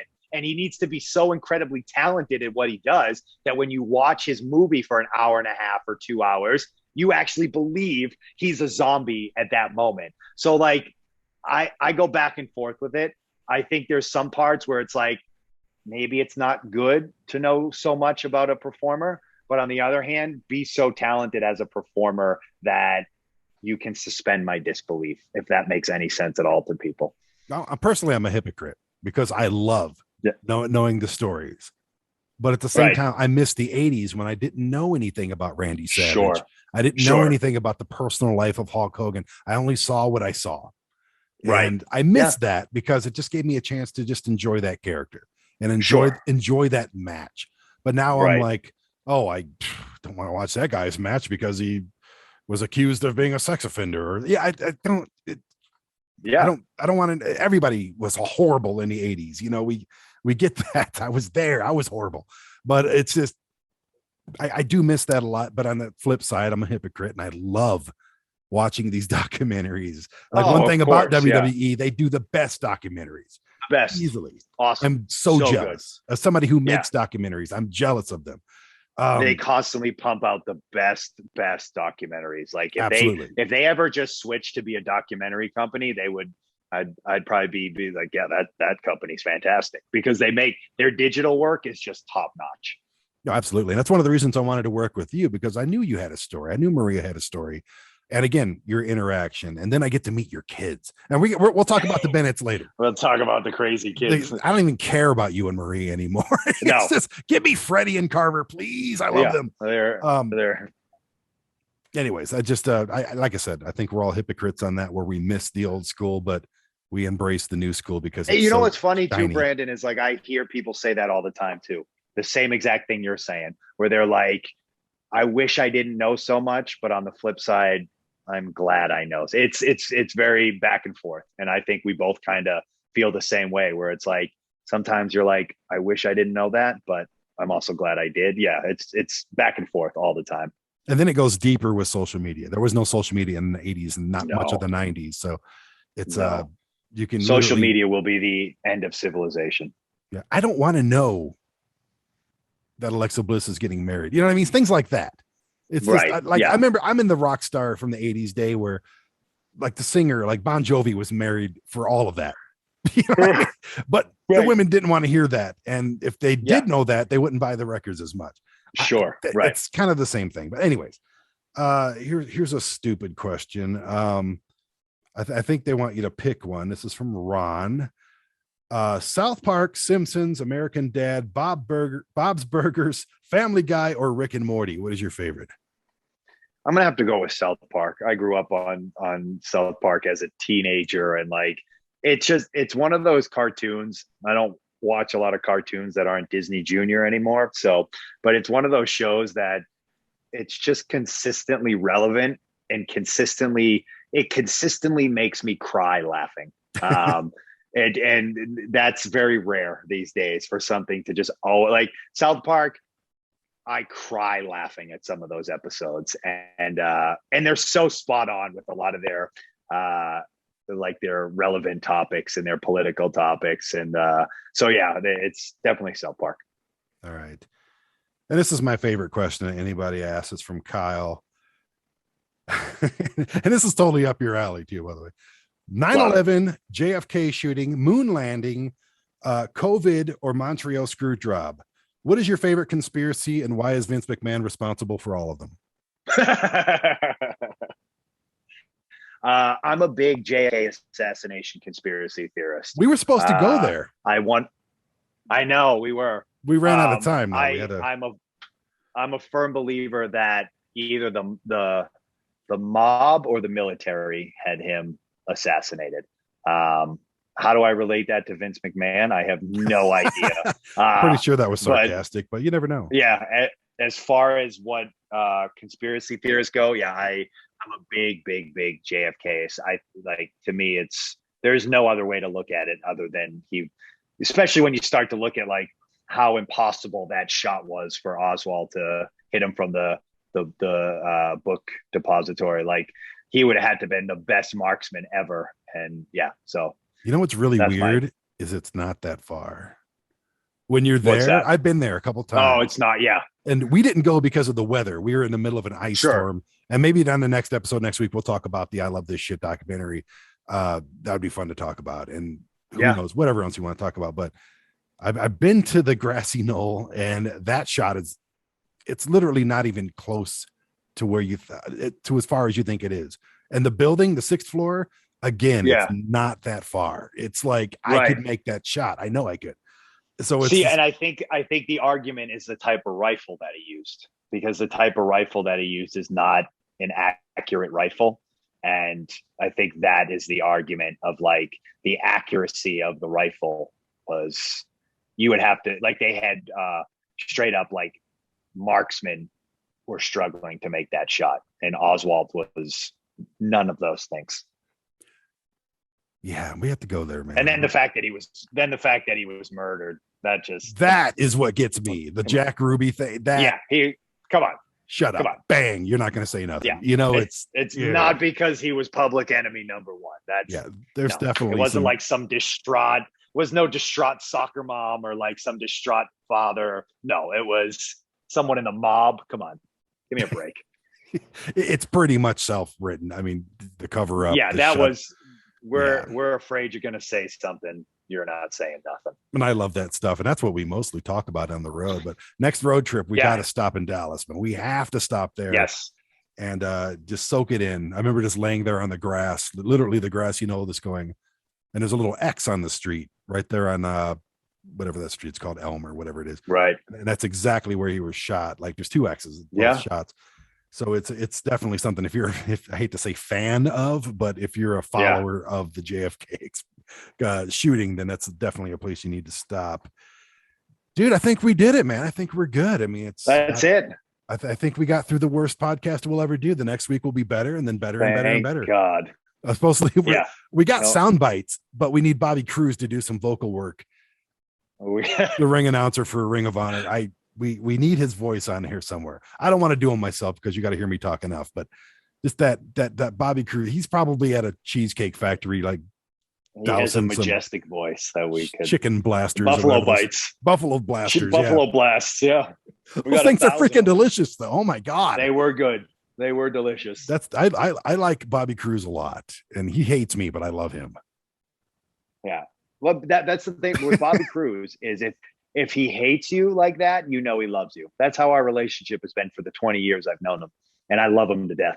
No, absolutely. And I know he loves me. I can't wait to secretly. see him. I hope he's up there in Philly when we do this thing. Is it this month? No, he's in Philly. Yes, August 20th. Oh, geez, man, I got to book a flight. Anyways, Coming up. What do we got? Speaking of coming up, we're going to be doing this podcast every week. The Process Podcast, the P Pod, as I've initialed the it. PP. The P Pod. I like P Pod better. I don't know why. It just rolls off the tongue. I like the P Pod. Yeah, and I think we'll be releasing these every Thursday. We record them today, Wednesday, release them on Thursday. And I've got a podcast called the Brandon Bishop Podcast, available wherever this one's available. Again, ASY TV, ASY TV, available on Roku, Amazon Fire, Apple TV, and at asytv.com. You can watch not only the Bennetts, which we got 3 episodes out right now, going to be filming another one later this month. It's all about you and the kids and career. And we did an episode, and like I said, we'll probably talk about this next week, but we did an episode about in Los Angeles was the first one where you're in a match with Aldis, and I think it told first match back. Fantastic story being told. And it's kind of so far been your story between WWE and then eventually getting signed with Ring of Honor. And now we get to pick it up at Ring of Honor, and everybody at Ring of Honor. At Ring of Honor. So good, man. I'm just they're the best, aren't they? Top notch, high class, just awesome people. I've never walked into a building like I said, I've done extra work for WWE, whatever, but I've never walked into any kind of existing business that I had no stake in and I knew nobody at except for you and a couple people that treated me so well. So thank you to Ring of Honor. And you guys are running the joint now. So, and thank you for bringing me out there. That was and just a lot of fun, man. I had a great time. What do you got coming up, brother? Just so watch, please. My wife has poured her heart and soul into this women's tournament, and every Monday you can watch it on YouTube or on Fight TV or on ROHWrestling.com. There's Women's Division Wednesday on the ROH YouTube channel. This tournament's kicking off. It's awesome. Maria and Bobby Cruz, they put their heart and soul into this. These these women are so incredibly talented, and they busted their ass for this tournament. I think it's a game changer as far as women's wrestling goes. These episodes are dedicated entirely to women, which I don't think has really been done anywhere. It's so good. And then August 20th and 21st, Ring of Honor in Philly. Come check us out. Keep watching Ring of Honor Wrestling. Listen to this podcast. Please just watch any wrestling you like. Just go watch the indies, support the guys on the indies. If you like WWE, go watch it. You like AEW, go watch it. But if you don't, give Ring of Honor a chance. Ring of Honor is killing it right now. The stuff Jonathan Gresham's doing with the Pure title is incredible. Bandito as the new champion is killing it. There's so many talented men and women there. Please get the word out for guys and girls to go watch this company, because we're pouring everything into it, and it means a lot to us. So check out Ring of Honor, and listen to this podcast next week too. We need a send off. What are we going to do every episode? It's just because I don't want to be like, hey, thanks for listening. Hey, I don't know, man. We need something. Yeah. Maybe we'll make Bobby come up with something, Bobby Cruz, and we'll just say, see you next time, and then hit the button, and then Bobby Cruz says something witty and funny. Says something really cool. Yeah. Or just awful. Or just really offensive. I'm not good at ending things, man. I'm not good at saying goodbye to you, Mike. Be like, well, see you later. Yeah, I think that'll be good. We'll see you guys next week. Yeah. Mike, any last words? Nope. I got nothing. Thanks everybody I appreciate everyone listening. If you're watching, listening, paying attention, thank you. And it's really cool. People give a shit what I have to say. So thank you. Go get your kids, man. I'm going. Take care. Here I come.